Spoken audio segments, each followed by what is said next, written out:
Return to Oz, in my opinion, is one of the best adaptations of Baum's work on screen, and it's brilliant. I love it. It was a critical failure, Yeah. but it is considered one of the best adaptations amongst Oz fans. Hi there, my name is Tori. I'm the host of the Oz Vlog. I'm an Oz historian, and I'm here on the Chronicles of podcast with Tom and Jamie.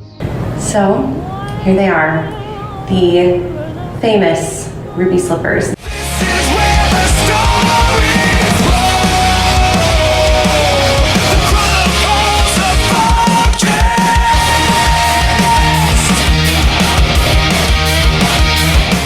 Ladies and gentlemen, theys and thems, this week we bring you another incredible guest. This week's guest has turned her love for a land that's found somewhere over a rainbow into a platform to educate others about the marvelous world of Franco Baum. With a collection of over 2,000 items and enough knowledge to fill an Emerald City, follow us as we travel down the yellow brick road as we bring you Tori Calamito for the Chronicles of the Oz Vlog. Oh, Wow, that was an intro. Thank you so much for having me.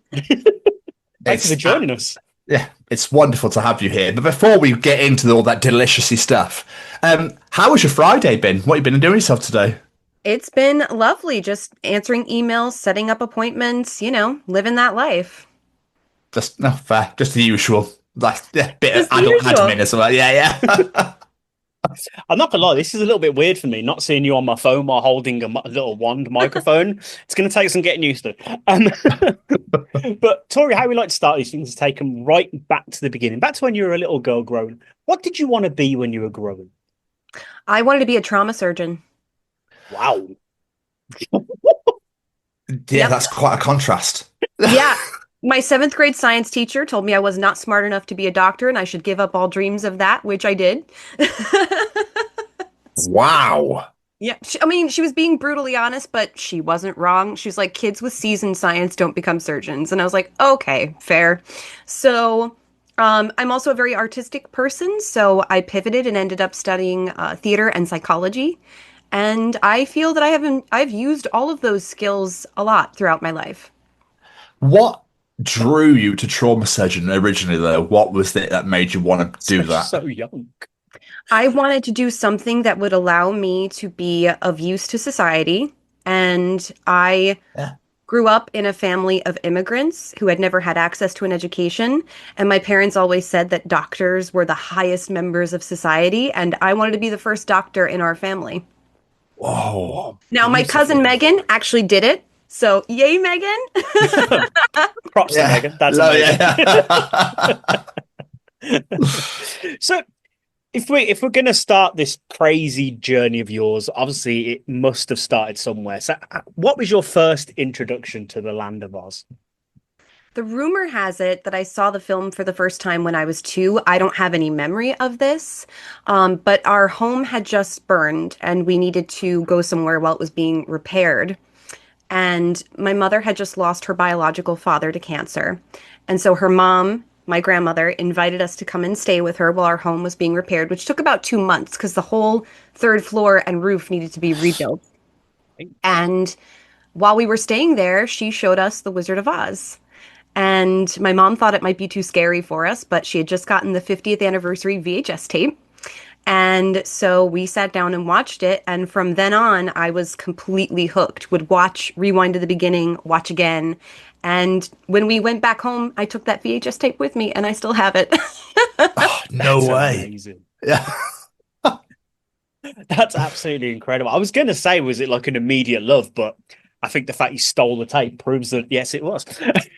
She wasn't under any duress. She certainly could have taken it from my small little hands, but she was also the most generous human being who ever lived and probably would not have said no. Can you imagine that? No, it's mine. It's mine. It's mine. They were not cheap, relatively speaking. VHS tapes were quite pricey at the time. So it was a bit of a sacrifice. But like I said, she was just a loving and kind. She's the pinnacle grandma when you think about grandmas. She was that lady. So I love that. Absolutely love that. But what was it that drew you to that world, do you think? Obviously, such a young age. I think what draws you in when you're young are the bright colors and the beautiful music. And the reason you stick with it is there are really universal human themes throughout: found family, self-actualization, finding your way down your yellow brick road and avoiding all your flying monkeys and wicked witches you encounter along the way. Those themes, I think, keep us coming back for more. But of course, Judy Garland is she's transporting. She's so genuine. You believe every word. And so, I think that's what brings us in initially. 100%. Like even since I was a little kid, every time I hear Somewhere Over the Rainbow, I ain't afraid to admit I get teary because it's just such a beautiful performance. I remember they played it at my nan's funeral early last year, and I was just like, gone.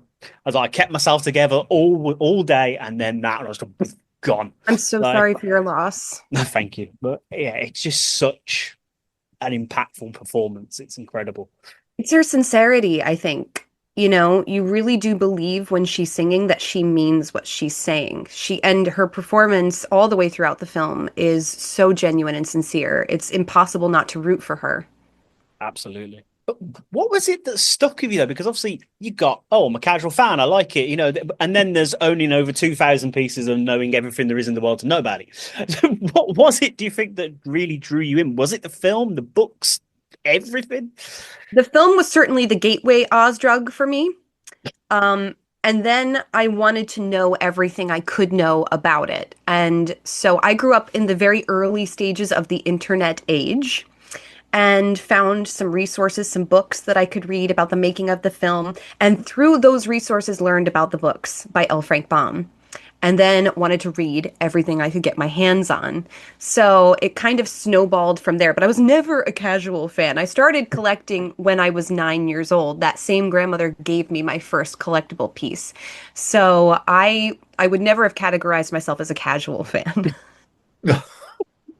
Let's just get that straight right from the beginning. Never a Fanatical from casual. the start. Total fanatic. What blows my mind and people don't realize when it comes to the books is just how many there are. Yes. Because I got the collection for Christmas this year, and when I opened it, I think it's my wife was like, "There's 15 of them." Yes.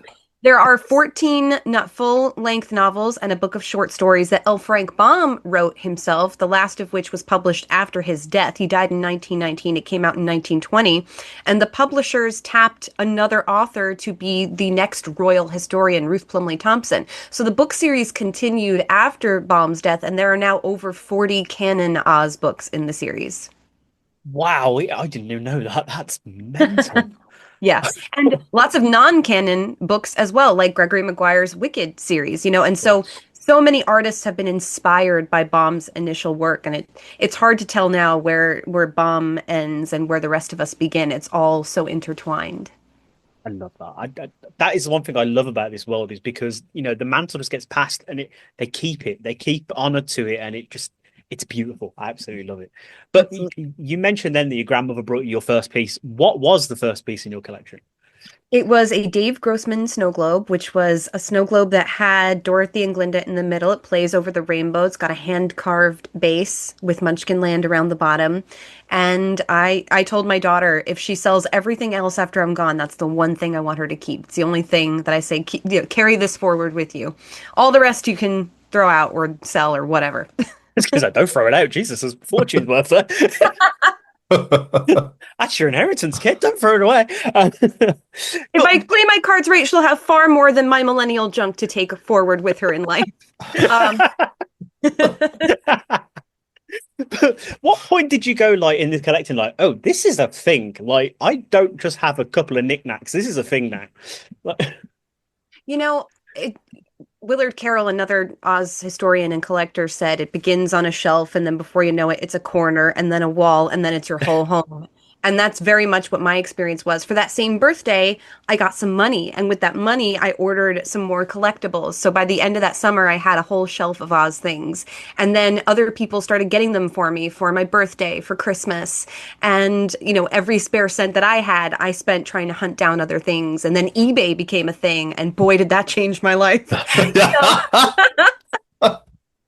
And I had joined the International Wizard of Oz Club that summer of my 9th birthday. and found out there was this whole world of collectors who were also on the hunt, just like me, and big, serious fans. So that was really a transformative moment of like, well, first of all, I'm not alone on this island, but also there's so much out there to learn. Yeah. Now, I am not a massive. I know nothing about Wizards of Oz. Basically, I am a complete newbie. So Jamie's obviously the complete opposite end of the scale to me. So forgive me if I'm here going, okay, oh, interesting. Okay, forgive. But what do you think it is about this universe that's lasted? That the longevity has been so vast and long compared to other ones that have like come for a cup of tea, whereas Oz has been going for what, over 100 years now? Yes, 100, it'll be 126 since the publication of The Wonderful Wizard of Oz this year.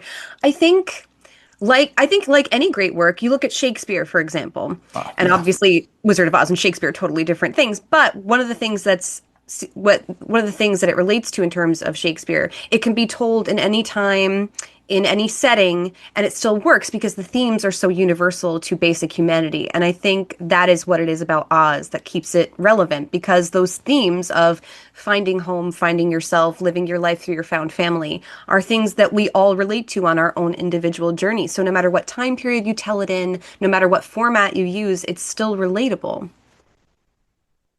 Oh. That's just my opinion. No, I like it. I'm just, yeah, I'm here to learn, Tori. I'm here to learn. So,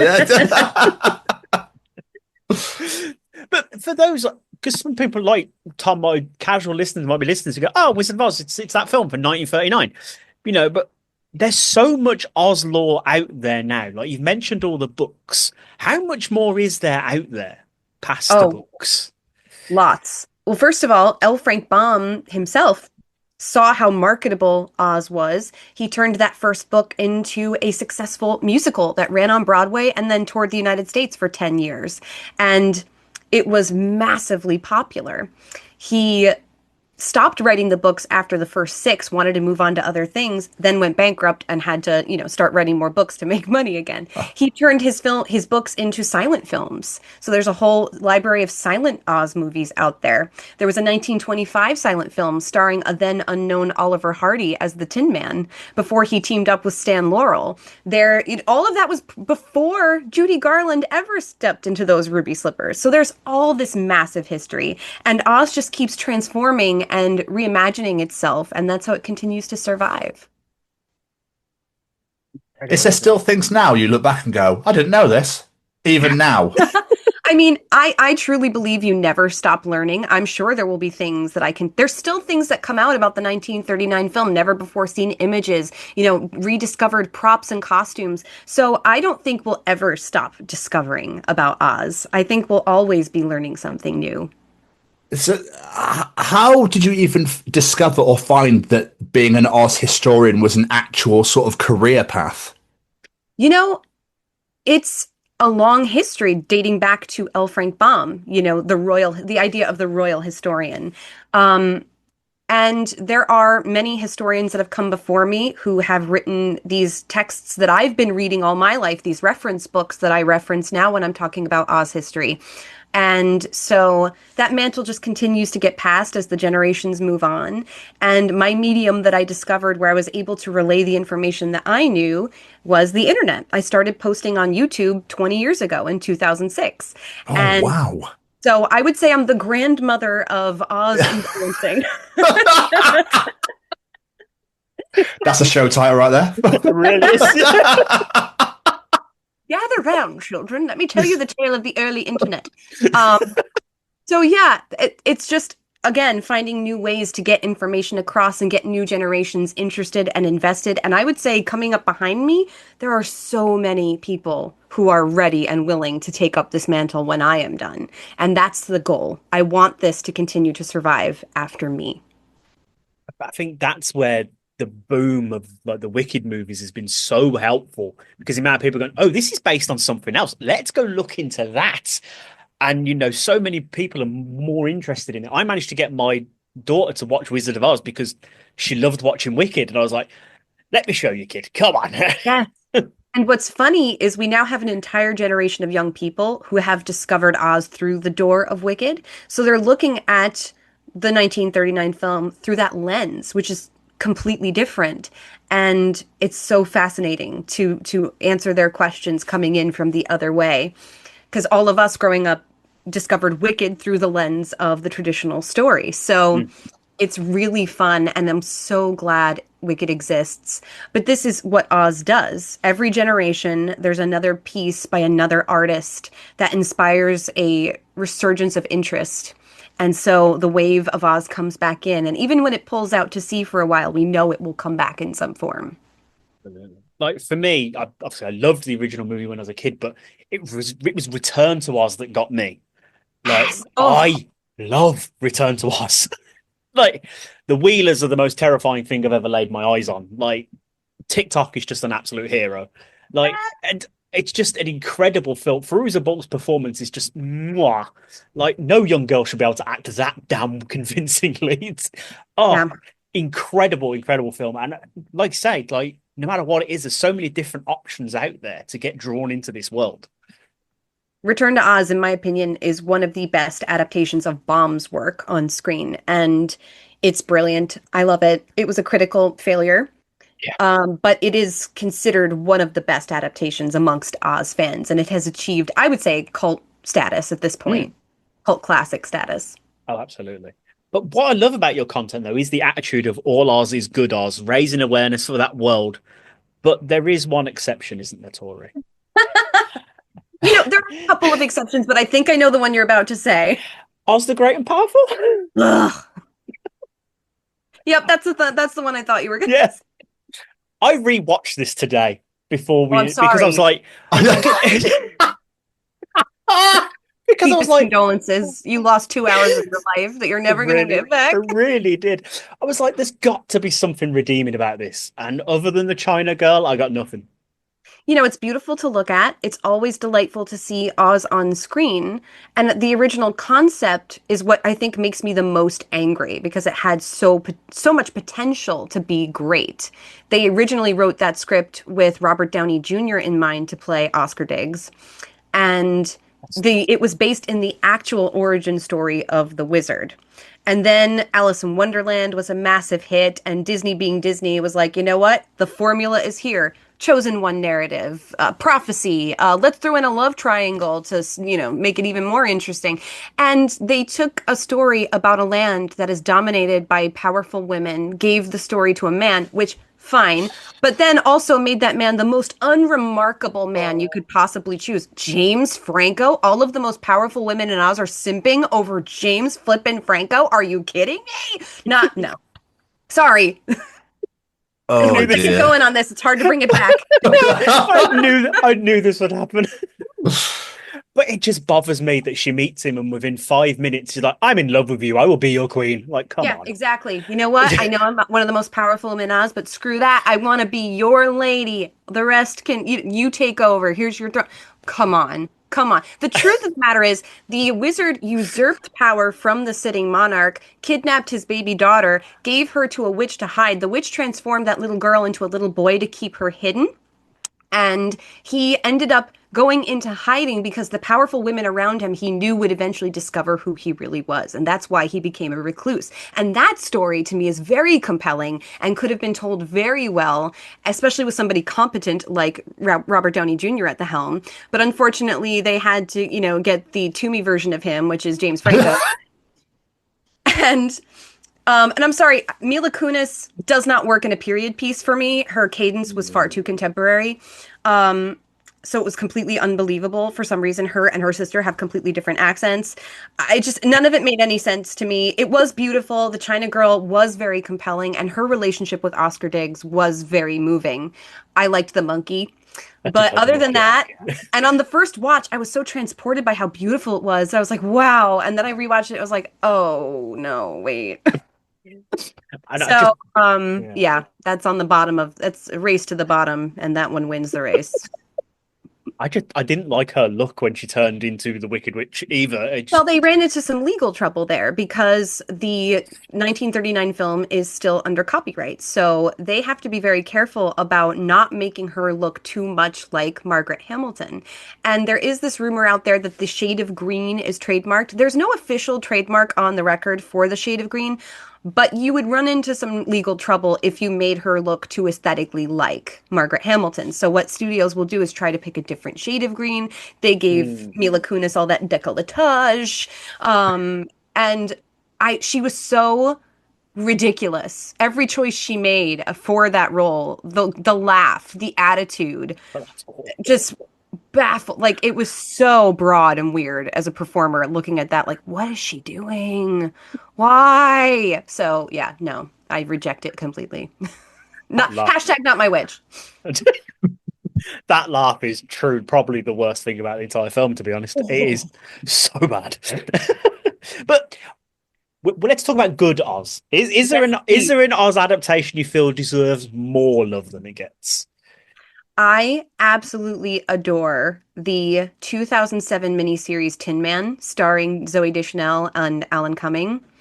It was a 6-hour, three-part miniseries that premiered on the Sci-Fi Channel, and it is a sci-fi, technically sequel to The Wizard of Oz, and it's amazing. And there are so many Easter eggs throughout to the 1939 film, and it's really worth the watch if you have a long time to sit down.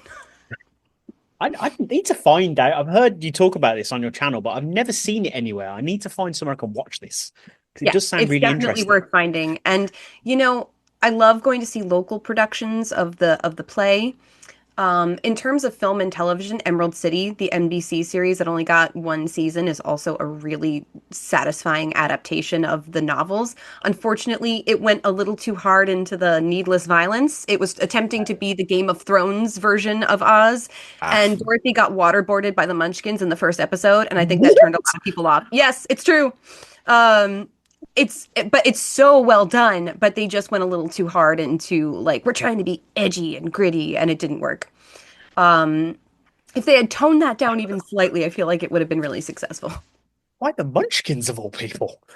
What? They had beef, okay? They had serious business to attend to. They had their reasons. It's worth a watch, I will say that.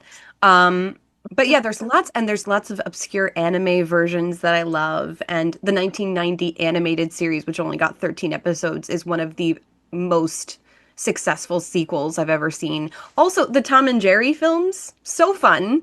So there's something for everyone in the Oz fandom, I would say. I love that there's so many adaptations and retellings that you don't even realize how many there are. Tons and tons. We're actually about to get a new one on February 11th. Fathom Entertainment is releasing Gale Yellow Brick Road, which is a horror movie version. So, there's truly something for everyone, no matter what your preference is. this has blown my mind. I didn't know there was so much. I thought there was the movie in 1939, and then I remember Return to Oz being a thing, and other than that, Wicked. I had no idea there was anything in between. And by the way, if your listeners haven't watched Return to Oz, I couldn't concur with you more. I would strongly recommend it's on Disney Plus. Give it a watch. It's so fun. And it's got that 80s weird horror tone that kids' films had at that time for no reason. So it's a trip. The only thing that bothers me about Return to Oz is the fact that the Gnome King dies because he's allergic to eggs, but it's never really That's explained. but that's actually a thing from the books. I'm only about halfway through the second book, so I obviously Okay, haven't I got won't to that spoil bit it for yet. you. It's not an exact adaptation, but that is implied in the books. So Okay. that came direct from Baum. And yeah, it's just so fun. I love it.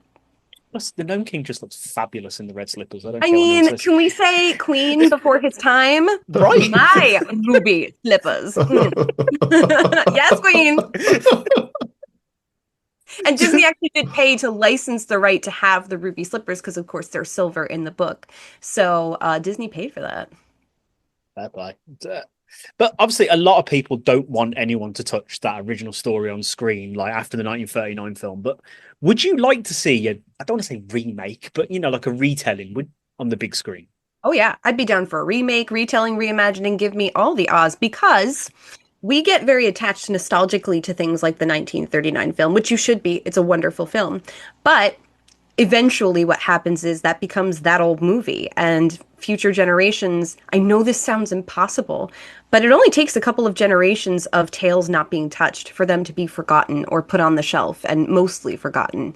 And a lot of kids nowadays had never seen the 1939 film until they were interested in it because of Wicked. So I don't hear the word remake and hear it as a bad word. I think we need to keep telling these stories if we want them to remain relevant. Because I think we're in that age now of where people reboot things or remake things, and people go, "Oh, well, this you can't touch the original. The original's the best." So obviously when Wicked was announced, was your initial reaction phenomenal? This is going to be great. It's another part of the story, or is it, "Oh, why are they touching this? It's it's in the musical. It's in theaters. Why are they making it a film?" To be honest with you, my initial reaction was I'll believe it when I see it because they've been talking Oh, about film adaptation from pretty much the jump when it became a hit on Broadway. They've been talking about a film adaptation, and there've been so many different directors assigned and then pulled and scripts written and rejected. So I was like, when they finally tapped John Chu, I was like, I'll believe it when I see it. yeah, yeah. Like, good, another director, let's go. But he got really serious about it, and Universal, the Broadway show has been their biggest moneymaker in years. So like it made total sense that they would want to adapt it into a film or a series of films. And they did it. And when he announced that they were making two films, everybody's initial gut reaction was, oh, what a cash grab. But what he said Yeah. was, I don't want to cut anything. And the script they had presented him with for one film had cut major plot points to cram it all in, had cut songs, and he didn't want to do that. He wanted to make as faithful an adaptation as he could. So I was actually really excited to see what they could do with the extra time, and I think they were very successful in the films that they carried out. They are absolutely incredible. Like, as soon as when we were in the cinema watching the first one, as soon as she started singing The Wizard and I was just like, oh, you've got me. I'm here. Like, Gold. this, Yeah. so damn good. But was there anything you were worried about? Because I know you're very attached to the musical version. Like, didn't you even audition to be part of it at one point? I believe I remember Oh, saying on yeah. your channel. I've auditioned 3 times for Wicked on Broadway with no Three success. times.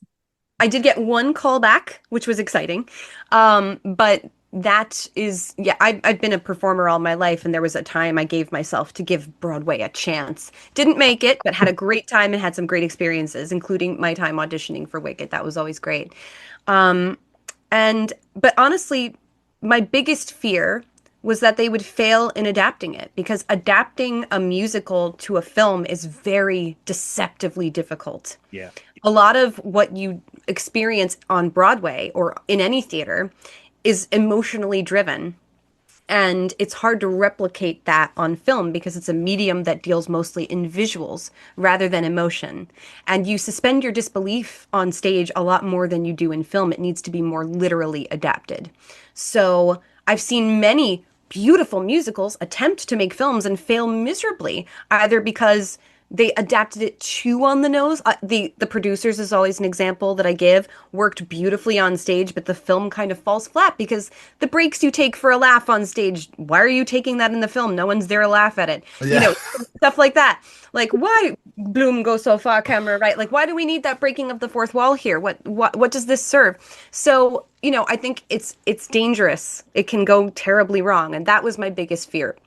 I also had some hesitancy when they cast Ariana Grande as Glinda because I knew nothing about her and was like, oh, here we go. Here's the big name. Yeah. My viewers are actually the one who filled me in, like, hey, she actually started on Broadway. When I dug into her career a little bit more, I was like, oh, wait, never mind. This is good. And then she made an Instagram post she had posted that she was reading the books. And I was like, oh, okay. Glinda's in good hands here. The one thing I was concerned about, and we recently had Scott Gessler on the show, who was he was a concept artist for Chistery. And I was saying to him, like, my main worry going from the stage to the screen was the look of the flying monkeys. Because, they're flying monkeys on the stage show, but they don't exactly look like monkeys for obvious reasons. They can't bring them in. But they nailed it with just like this brand new design that just was scary as the original ones, but so beautiful at the same time. And yeah, that just blew my Yeah, mind. I think the 1939 film, they're pretty unnerving looking. And the stage Wicked on Broadway, Wicked the musical, they're very off-putting. They are not pretty. I actually own one of these stage used masks of one of the flying Yes. monkeys from the West End production. And my husband was like, get it out of the house, light it on fire, for God's sake, get it out of here, it's doomed. Because it's creepy. Um, So they did manage a good balance with Chistery, who has to be a character that you like. He has to remain likable. He has to remain sympathetic. And I think they struck a good balance with the design of the monkeys for sure. Their eyes were expressive and they were sympathetic and believable. Absolutely. Just going back briefly, I did mean to jump on this and we sort of turned conversation where we talk about remaking the original film and stuff like that. The reason I want to see it happen is from reading the books is really that 1939 book film misses so much out from that story. And there's so many changes. I didn't realize. I was like, hold on, what? I don't remember this. Like, I'd love to see a faithful adaptation. I think I it'd would be as well. amazing. I would definitely like to see a faithful adaptation of L. Frank Baum's novel, whether that incorporates the songs and music of the 1939 film or if it's its own thing completely. A lot of the changes they made for the film were to structure it with a three-act structure. For example, making the Wicked Witch the main villain, because in the books, she's not a main villain. She's an obstacle that Dorothy has to overcome, but she's not introduced until chapter 12, and then she's gone in a couple of chapters. So she's really, the Gnome King ends up being the biggest villain of the series. He returns frequently. So, the Wicked Witch is a character that you see very briefly, and she's not that big a deal. So they gave it an overarching, they gave her a strong villain.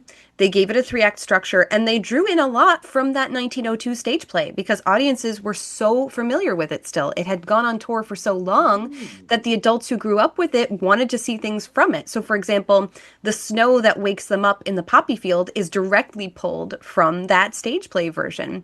And it's because they couldn't do the field mice who ultimately rescue them from the poppies on stage. And they also couldn't have done that really successfully in the 1939 film either. They didn't have the technology yet. So, they made a lot of those little changes based on the versions that the audience already knew. I didn't realize that. That's actually amazing. And as well, if they carry, even if they did it as a TV series, they could carry on going through the books. I'd love to see the story of Tip and Jack Pumpkinhead and the Sawhorse. Just keep it going. You can tell that's how far I've got reading them, kind of. Couldn't agree more. You're going to meet so many fun characters. I mean, I'm, there are encyclopedias made of all the characters you meet because there are so many, I can and they're imagine. all so fascinating. So yeah, I'd love a Netflix series a la N with an E, where they take a book and they break it down, and then the next season it's the next book. I would love to see that. Be incredible. But they have just announced that the guys who created Wicked are doing a Princess Ozma movie, I believe I read it was. So Stephen Schwartz announced that he was workshopping an idea called it's the working title right now is Ozma. He's once again collaborating with Wicked book writer Winnie Holzman, and he's creating a musical film based around L. Frank Baum's lore. Now, Universal has already expressed a lot of interest, so this could prove to be an unofficial sequel or prequel to Wicked. Or it could end up being based firmly in book lore and nothing else. We know he did not bring any of Gregory Maguire's Wicked lore into this version, so it will be completely separate from Gregory Maguire, which I would argue the musical is very much its own thing. Gregory Maguire has said that he feels kind of like the great step uncle of Wicked the musical, like it's his but not really, because it's so different. Yeah. So I'm very interested to see where this could go. It's in the very early stages of development right now, so we'll see where this ends up. Because I was wondering if they were going to do like Son of a Witch and like keep the book story going, but apparently I not. can tell you they have not purchased the rights to Son of a Witch or any of Maguire's other work. They only hold the copyright for Wicked, The Life and Times of the Wicked Witch of the West, that 1995 novel. So perhaps someday they will option more work from him. I'm sure he'd be open to it. He's an amazing human being, but we'll see.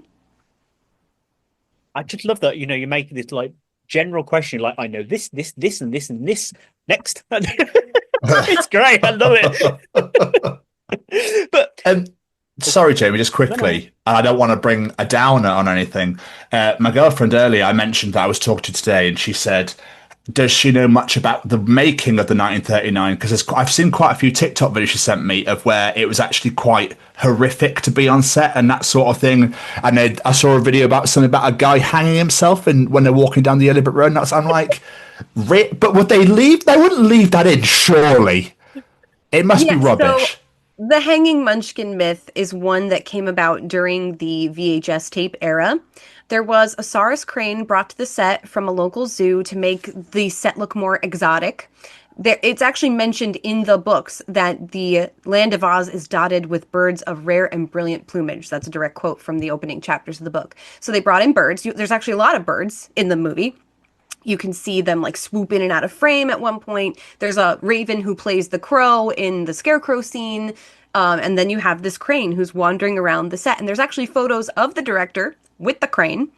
And so, but during the VHS era, when that tape first came out, it's really hard to make out because it's grainy what's back there. And Yeah, so people started making up rumors about what it of was. And it course. started as the producer's son did it. And then it was a girl who wanted the role of Dorothy but was jealous and didn't get it. Oh, And then it turned into a munchkin. And here's a few key things people need to remember. So the rumor is that it's only on the first VHS tape and nothing else. Conveniently, I own the first VHS tape that was released in 1980, and I've compared it to the digital version. They are exactly the same. There's no difference at all.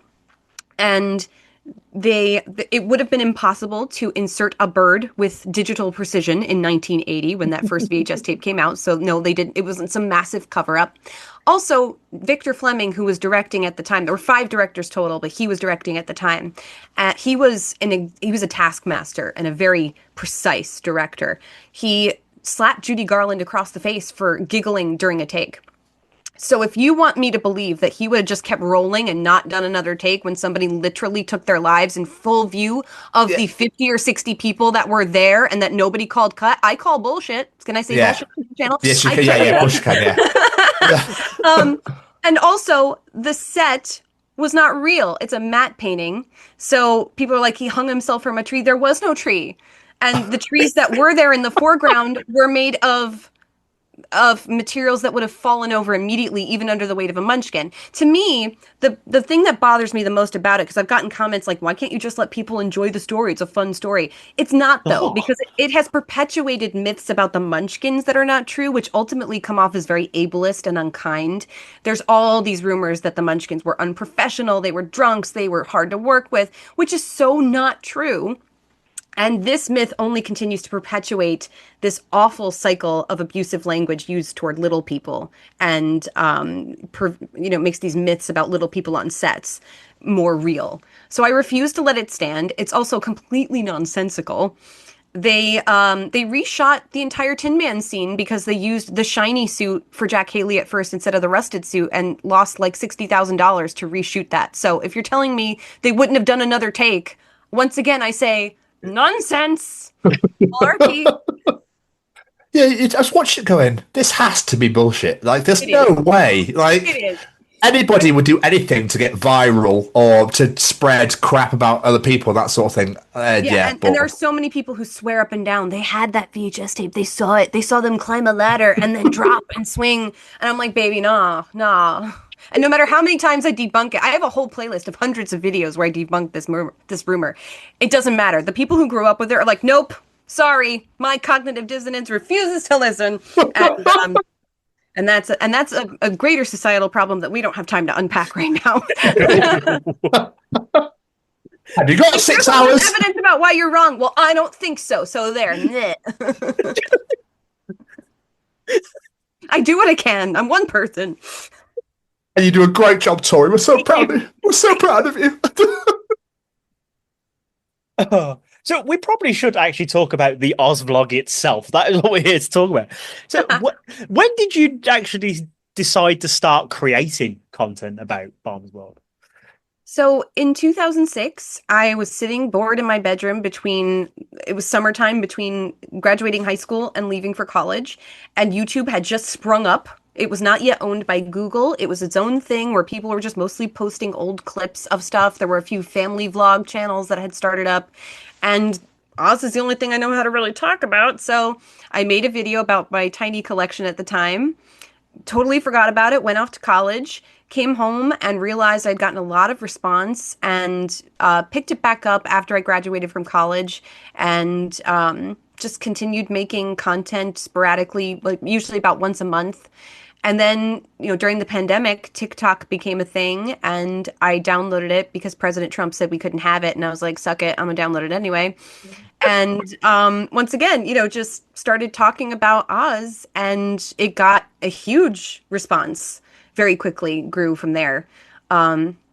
So just have continued to roll with it. And, a lot of really lovely people took notice. And I mean, specifically the folks from Universal who, Yeah. involved me in the PR for Wicked, which transformed my professional life in a way that I don't think anything else could have. And yeah, it's so lovely to have a bullhorn to continue spreading information and, educating and hopefully making some new Oz fans and historians for the future. Love it. It's like, did something happen to get you like this massive audience, or was it just progression from constantly posting? You know, it happened very organically. I posted one of my videos about Judy Garland went viral.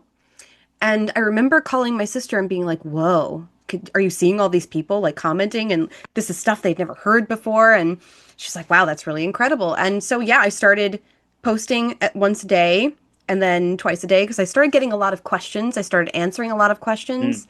I would say the bulk of my content is answering viewer questions. And it just rolled on from there. And then I was able to join the Creator Rewards program. And it started to occur to me like, wait, this could turn into a business at some point. And really, this is where enters my then boyfriend, now husband, Nick, who has a very business mind. I don't. And he was like, here's what we could do to transform this into your full-time job at some point if you want to. And, I would be doing this regardless, as evidenced by the decades before this when it wasn't a job. Um, but now I was able to quit my corporate job and dedicate my full-time effort to it. And it's been really incredible. And it was a leap of faith that has really paid off. I made more this year as an Oz historian than I did in my corporate job. Oh, That's phenomenal. huge. We That, love that. that's what. So, yeah, and social media content creation is a job now, and it wasn't when this started. This was a career that didn't exist when this journey began. So it's been really fun to transition. And it's beautiful. What I love about this generation, where social media content creation become a job, is a lot of it is people chasing their passions, and that is something I love seeing. Is people just, I really like this. I'm going to do stuff related to this, and they manage to make a living out of it. And I'm like, what a fucking world we live in. Like when I you're a met kid, you're told someone chase your dreams, and they can. Yeah, I met someone at the Wicked for Good premiere who had a Lego channel and they had built their entire dress for the premiere out of Legos. It was, No way. yes, it was, and my husband is a massive Lego fan. So I was like, you gotta be kidding me.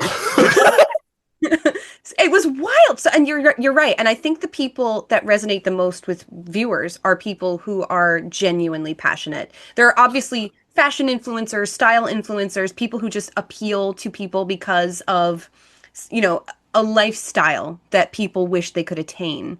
But then there are folks like me, like those types of niche creators who just genuinely care about what they're talking about. And I think that comes across. And I think people can tell when you're being genuine. And the person I am on the Oz vlog is very much the person I am in real life. So it's not an act. People, John Chu actually asked me, like, I thought you put on the clothes as like part of your channel. And I was like, nah, this is my full-time aesthetic. Yeah, please don't start tapping things with nails and everything. Well, what influencers do, like, please don't do that. I don't see you. Yeah, like just to make a cup of coffee. I think I've seen. I'm like, what are you doing? And I've received brand partnerships. I've been a paid influencer, but I never take non-Oz payments. So I've been offered gigs for non-Oz things, and I turn them down because it's not relevant to what I'm doing. So, I'm not going to be out here, marketing cosmetics unless they're Oz cosmetics or, hey, check out the latest handheld fan you can get on the TikTok shop. Like that's never going to Yeah. be me. No. What I did love though, with obviously you getting to be at the premieres, is the Wicked for Good premiere when you did the fan letters and the reactions that all the actors and actresses had. Jeff Goldblum, especially, what a legend, by the way. Meeting him was so exciting. I can imagine. Like, was it sort of like an inwards, like screaming, "I can't believe I'm here"? But you looked phenomenal. It was incredible. I watched it a couple of times just to go back and see the reactions on their faces from the people that were expressing themselves. I thought it was quite beautiful. You know, the lovely thing about everyone involved with Wicked was that they too were very genuinely invested in what they were doing. They loved the work. John Chu was a very good leader who set a very positive tone on the set, so everybody felt valued and safe that we know of so far. Who knows, decades from now what we'll find out. But all the stories I've heard up until now are that it was a wonderful set to work on and that the leadership, people have told me that everyone felt like first on the call sheet. If you had a problem, you could go to John Chu, and no matter where you stood in the rank, he would listen and try to address your problems, and having now met him a number of times, he is just kind. And I'll tell you a little anecdote if we have time. My friend Tiffany and I, who did all those interviews before Wicked Part One, we were wandering the set after an interview, the backlot at Universal, and he was on FaceTime with someone. And so we tried very much to be like, not get his attention because we knew he was busy. So we're trying to be quiet, not make eye contact. And we hear from across the street him go, "Oh, my friends are here. I gotta go." And he hangs up the phone, runs across the street, gives us big hugs, and like Oh, talked for 20 minutes.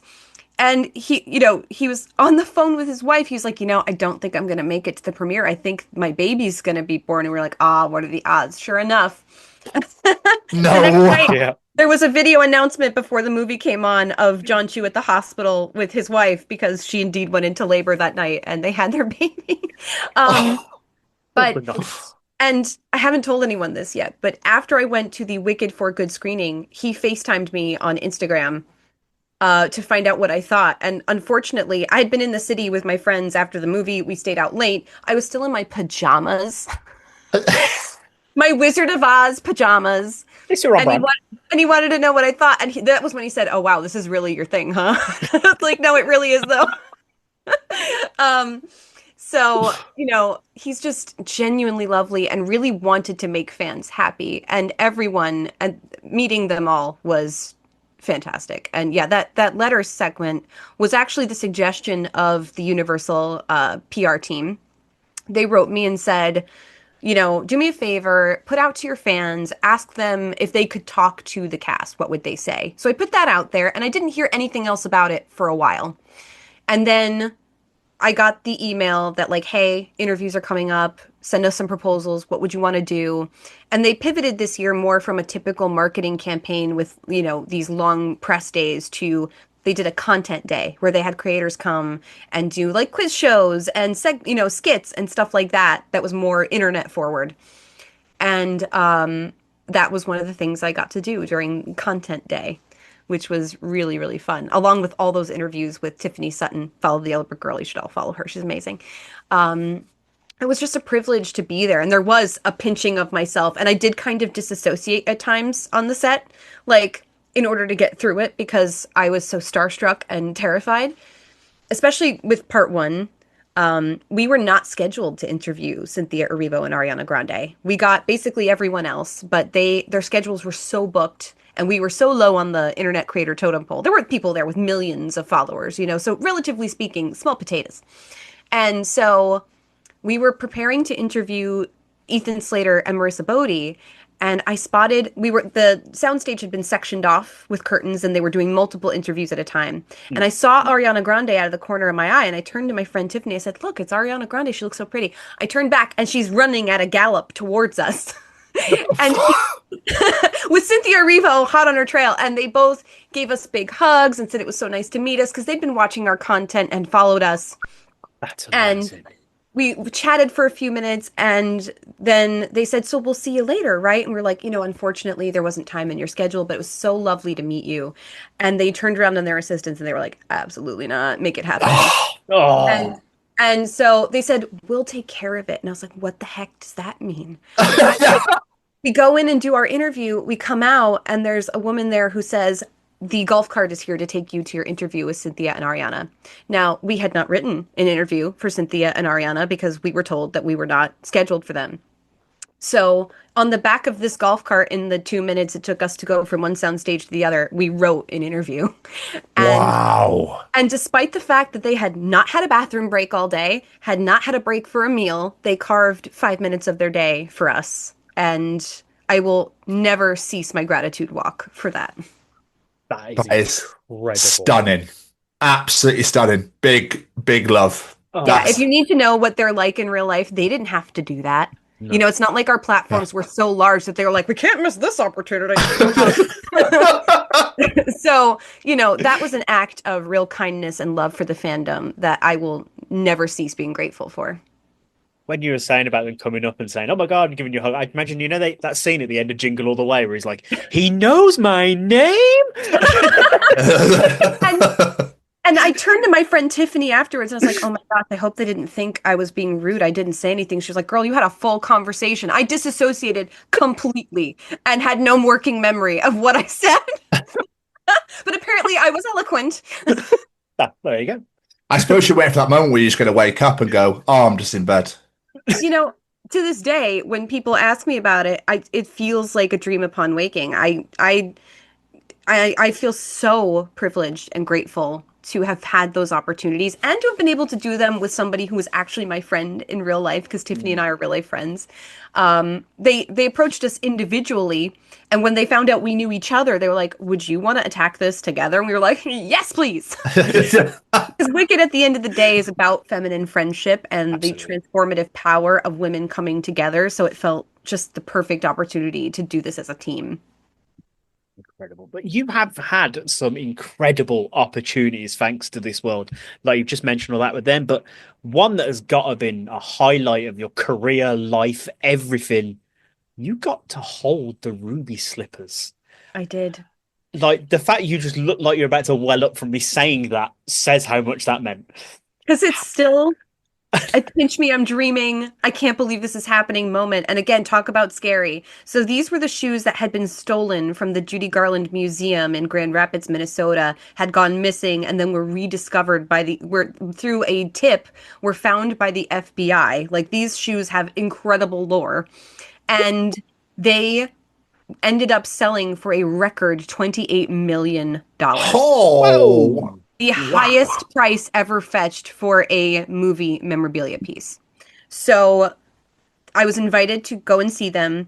And then they were like, "You will have an opportunity to hold them if you wish." And I was like, are you, yeah, sign me up. I'm in. Um, I arrived there. They locked the front door of the building. They had a security guard there. They also had a guard standing at the door of the little conference room I was in. They had me hold out my hands and they said, "Hold them as if they are baby birds, where if you move, they will die." Wow. And so I'm standing there like, like trying not to, because I'm like about to weep. I was like, I can't cry on the shoes. I can't afford them. So I'm shaking, I'm holding them, I'm not believing that I'm holding them. And then, I got to sit in the room with them for a while to take photos and videos around them, look at the detail, look at the bottom, just like really incredible. And I hope they're in a loving home because I don't know where they ended up, but I hope they ended up somewhere where they're cherished because they deserved it after all that trauma for all of us. And their history is just incredible. So that was truly a moment where I felt unbelievably lucky, privileged. Pinch me, I'm dreaming. If you had told 9-year-old me, who had got that snow globe from her grandma, that someday I'd be holding the ruby slippers in my hand, she would have thrown up, bawled, and then called you a liar. I was fully waiting to be like, and here they are. If I had $28 million, I would not be spending it on the ruby slippers, if I'm being honest. I would be paying off my family's mortgages and then making sure my daughter never had to lift a finger again. What does your daughter think of it all, though? Is she into it as much as you are? She's a much bigger Wicked fan than a fan of the traditional story, I think. She thinks it's cool. I know that there was a day I went to pick her up from school, and she had a bully, and one of these bullies came up to me and was like, "Rosa told me you know Ariana Grande." And I was like, "I do. Want to see the picture?" Nah. Yeah, yeah. So I won some, thank you, Ariana. I won some serious mom points that day. she keeps getting up, and she keeps rising higher. We love it. It's cool, and she has gone to screenings with me and has been a part of it, and yeah, it's and she's an aspiring Broadway actress herself, so she finds all of it very fascinating. I love it. I just remembered something I wanted to bring up as well. I saw, and please explain this to me, unless I'm an idiot. The fanny pack. Okay, so Fanny, Pfannee, is a character in the Wicked novel and is included in the stage play version as well. They are not Okay. named in the Broadway show, but it's one of the hangers-on that Glinda hangs out with in the popular scene. They're the one that's like, ugh, what with the hat. And so they gender bent the role for the film. They cast Bowen Yang as Fanny, and my husband had the brilliant idea to make a fanny pack with Fanny's face on it, just for my Yeah. own personal use. We were going to London and Paris over the summer, and I wanted a fanny pack, and he made this for me as a surprise. And I made a video about it, and Bowen Yang saw it and was like, "What?" So when the opportunity came for me to meet him, I was like, well, we gotta give him the fanny pack. That has to be a thing that he gets. And his reaction was so delicious. It was. He almost broke the sound guy's ears. He screamed so loud. I saw everyone on the other side of the camera go, oh! And yeah, he was really happy about it. I have said to everyone I know at Universal, like, this should be a thing that goes into production. Everyone should have the opportunity to own this. But so far, no luck. But Universal, I'm still open to license the idea for the fanny. Come on. Come on. You know you want it. But as of now, so now I own a fanny pack, and so does Bowen Yang, and no one else at this time owns a fanny pack. That's amazing. That feels like a special bond for us. It is. It really is. Go on, Nick. I was going to say, we've got to shout out Nick, because that genius. Genius. What a hero. Not worthy. Plus, the fact that he's okay with you bringing home a giant Wicked for Good watch at home sign alone, just okay with it, yeah. I mean, you mean he tolerated it kindly and didn't want to start a fight about it because it probably wasn't worth it? Yeah. How on earth did you get that on a bus? Well, so I had planned to just hold it in the aisle, but the bus driver kindly put it under the bus for me in the little like luggage area of the bus. They had chartered a bus for us that day, and I had driven into the city that day, so I put it in. I had to fold down the seats to fit it into my hatchback and into my mom van, and then I drove it home. And he came home and he was like, "Of course." Has he put it on the wall for you? No. No. The jury's out on the future of the Wicked at Home sign. We'll see. But he is very loving and accepting and is a historian himself. He's a history teacher. So, and he had never seen The Wizard of Oz when we met. He confessed that on our first date. And I said, that's a solvable problem. We're going to watch it every day for the rest of our lives. Don't you worry about it. And I don't make him watch it every day, truth be told. I watch it about once a week.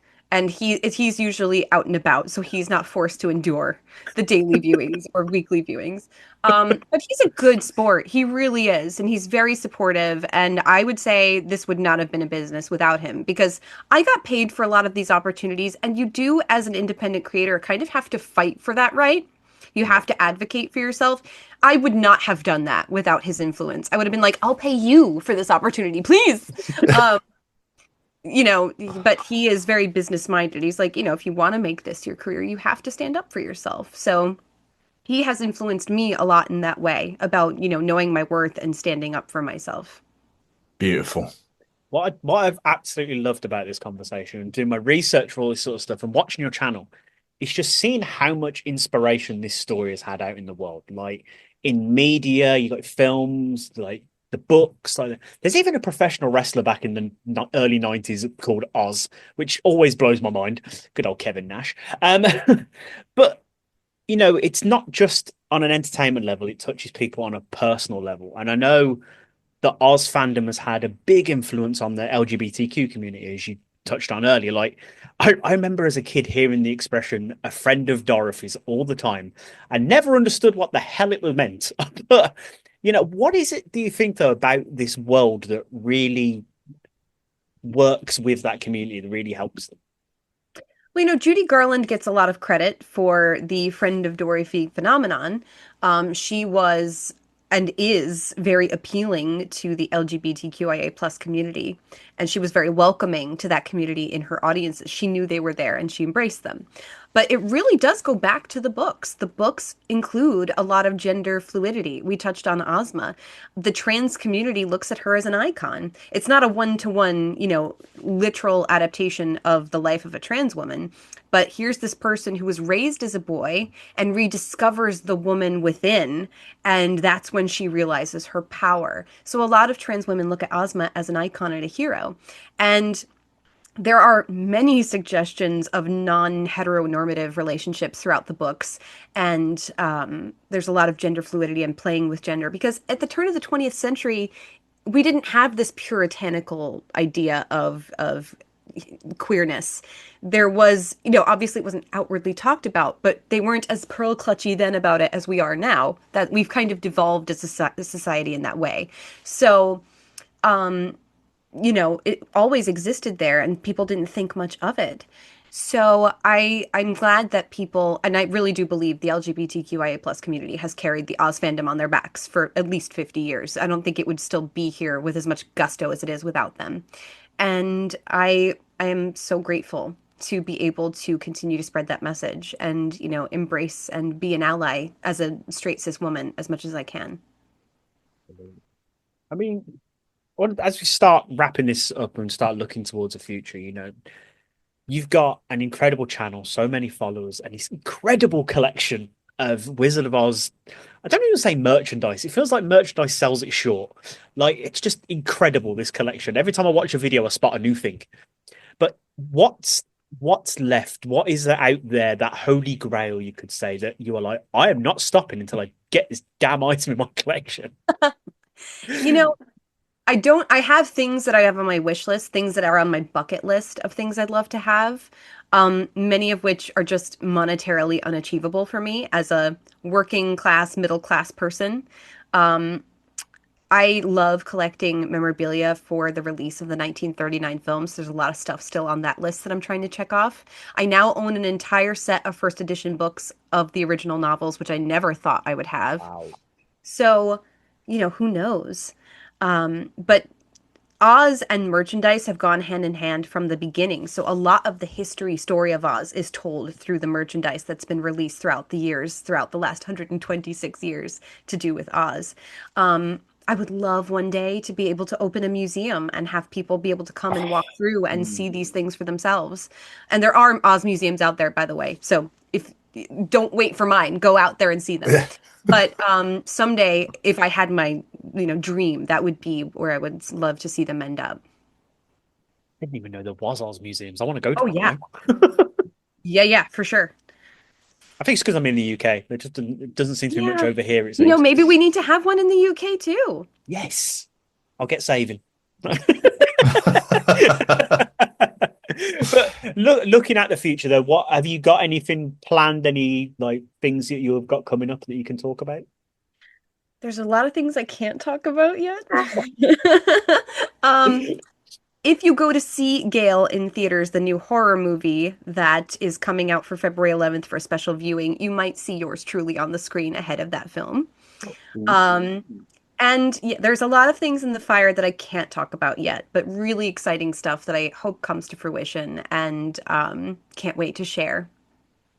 Absolutely amazing. Tori, I just personally, because this is a film and a story, it's always meant a lot to me growing up, and not deep diving more now as I've got older, but it's always meant a lot to me.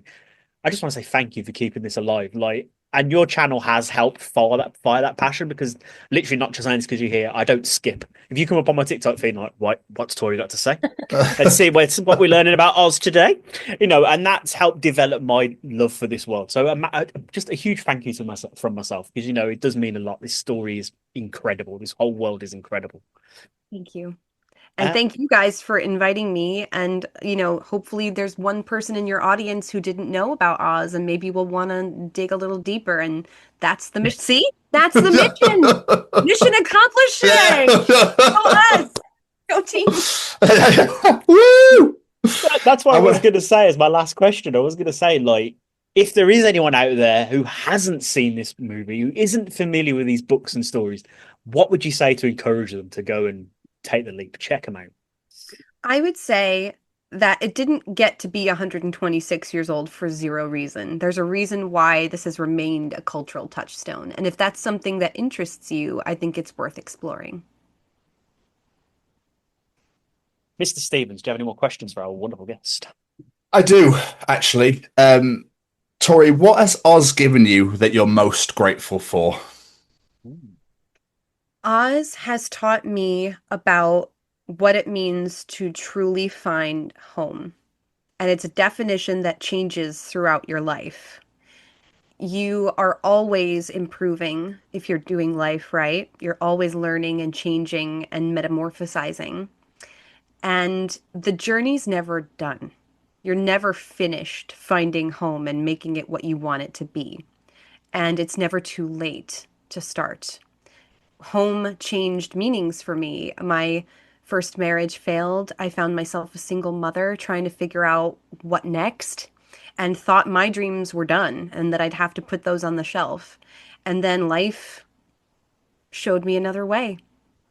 And it's never too late to find your way home and to keep making it what you want it to be. I don't think there's any way we could end this. What a Nope. beautiful, absolutely, Absolutely Tori. beautiful. Seriously, thank you so much. I've learned so much this last hour and a bit. Like, absolutely phenomenal. You're a wonderful human. It's been an absolute pleasure talking to you, and we really, really appreciate your time. Thank you so much. It's been a joy to speak to you guys, and thank you so much for having me. Before we let you go, any plugs, social medias, websites, where can people find you out in the world? You can find me at the Ozvlog on Instagram, TikTok, YouTube, and all the social media places where social medias.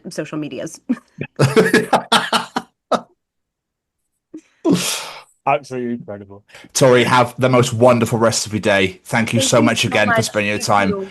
We'll speak to you soon. Bye, Take care, guys. Tori. Bye. Bye. You got the recording all set? You don't need to do Yes, anything we're with good. the Nope, we're recording? good. Yeah, We're good. Guys. Bye, Tori. See you Bye. later. Hi, everybody. Welcome back to the 203rd edition of the Chronicles of Podcast. And these that seem to be within my hands right here. No, I wasn't doing tits, mate. I was doing these here. Yeah, it looked like you were doing that. No, I definitely wasn't. I love that your brain immediately went straight to that. These right here, in the vicinity of my hands, so sort of like almost triangle pyramid sort of shapes, are the Chronicles of Tori Calamito. So she is here to discuss all things Wizard of Oz, all things Wicked, all things Oz, all things Wizard of, all things of Oz. It's so much, it's insane. Anything Wizard based. And the author's name's gone completely out of my head. Franco Baum. That guy, all stuff that, all things Wizard of Oz. Basically, Jamie was like a child in a candy shop, and I was sat here going, "Okay, that's interesting. Oh, that's interesting as well. Okay, cool. Yeah, sounds good." I do love how many times your mind was blown during this interview. Well, I have watched that movie years and donkeys ago, but I don't know if I really paid that much attention. I wasn't really sure. Not to the interview, to the film. Yeah, I know, right? Yeah. Oh, Tori's talking again. No, I'm joking. But still, no, it's amazing. And Tori, thank you so much for joining us. It's massively appreciated. It's lovely to have you on the show. So thank you so much for spending your time. I know how valuable it is with us two morons. But still, let's jump into story time with Tom. So last week, I brought up the billionaire penis enlargement scandal. Yes, you did. Yeah. This week, I've got a story from the Winter Olympics. Okay. Okay. The headline reads, Winter Olympic athletes will have their crotches microchipped due to penis enlargement scandal. We've got another one. What the fuck has that got to do with the Winter Olympics? Exactly. So The Norwegian ski. It's amazing, by the way. Can I just say this story is wonderful, and I think it's clever. Okay, Don't know how much science behind it makes it actually factually true, but still, we'll go the with it. premise and the idea behind it, genius. The Norwegian skiing team were punished at the 2025 World Championships for bending the rules. Okay? The Winter Olympics has finally kicked off this week. It kicked off last week with the stories from last week, so shut the fuck up. But some athletes have already come under pressure from officials following a massive scandal from last year's games. Skiers have been warned ahead of this month's Winter Olympic Games after reports emerged that athletes had been enlarging their crotch areas during the 2025 ski jumping championships in Norway. You may have heard in the past that size doesn't matter, but in this sport, it really does. Olympians at the Milan Cortina Games this month will even have their crotches microchipped as authorities try to crack down any attempts to cheat the system. Competitors were gaining an advantage by using a range of methods to enlarge their private areas, and there are rumours athletes are resorting to increasingly extreme measures. German newspaper Bild said there are reports ski jumpers are injecting their penises with oh my goodness me, my brain is going what? Hyaluronic acid just before they submit to a 3D scanner to get measured for their suits. The scanner determines how big to make the suit's crotch by the lowest point of their genitals, so if their penis is temporarily bigger, it will also mean their suit is larger, which gives them a surprising upper hand. Oh. No pun intended, there is no hard evidence this actually is taking place, however. This all came to a head last year when the Norwegian team were caught adding extra fabric to the crotch area at the Ski Jumping World Championships while defending Olympic large hill ski jump gold medalist Marius Lindvik and two-time Olympic medalist Johan Andre Forfang, what a surname, got caught cheating. The ski jumping involves speeding down a steep ramp on skis before leaping off into the air on a ramp aiming to fly as far as possible before landing. Distance is key, with a large factor being aerodynamics and how air can move around the person during flights. Has you been waiting for this? I thought it was so obvious. Were you literally waiting for why? That's what I thought it was, but I was just 100%. Making the crotch larger means that there is more surface area created in the suits, catching the air in a way which allows them to glide longer and at a greater distance, which can add distance to jumps due to having a bigger wingspan. Suits must be between 2 to 4 centimetres bigger than the athlete's body, with enlargements from the Norwegian team deemed illegal, as 5 suspensions were handed out to team members. Norway are still one of the favourites to dominate in medals across the sports at the Games, but they are responsible for a huge rule coming to change in play. This story is quite fucking long. I'm going to leave it there. Yeah. But all I'll say is tamper-proof microchips will now be placed in the suits of each athlete with 3D scanning technology utilised to measure space between their legs. But of all the things of how you want to fucking cheat, yeah. So when I obviously gave you the billionaire story last week, I think that evening that popped up and I was like, what? So yeah, there you go. How much extra space were they giving themselves? I know, but I'm thinking, if you were going to fly from there, surely your legs would start to come up and you could start to fly upside down. I don't know. Because it's not going to carry you forward, is it? Surely you'd want more wingspan in the body area, Yeah, rather than that's the why crotch. I wasn't 100%. It was the aerodynamic thing. 'Cause I'm thinking, surely they can't have that much space, so surely it's not going to make that much difference. But apparently so. I suppose it's if you keep your legs open. Do they keep their legs open when they're gliding? I can't. Or they keep the legs together, don't they? It's more Genuinely like can't. it's like aren't they flying forwards, arms Yeah, behind like them? that. Yeah, Yeah, but they're in the air because obviously you've got to get ready to land. I that's don't very fucking know. weird. I just like the fact they're microchipping them like dogs. Just don't. Excuse me, monsieur. Well, it's it, isn't it? Hey, buddy, you want to come over here? I need to microchip on your penis. I'm sorry, that. I need to microchip on your penis. Please unzip for me. Pull your pants down, please. I love it. I love it. They just like play tricks, like putting gloves on. Like, sorry, I've already had my cavity search. Yeah. Just on a massive ski up his ass. What's this doing up here? Oh, in case one breaks. That's where I keep it.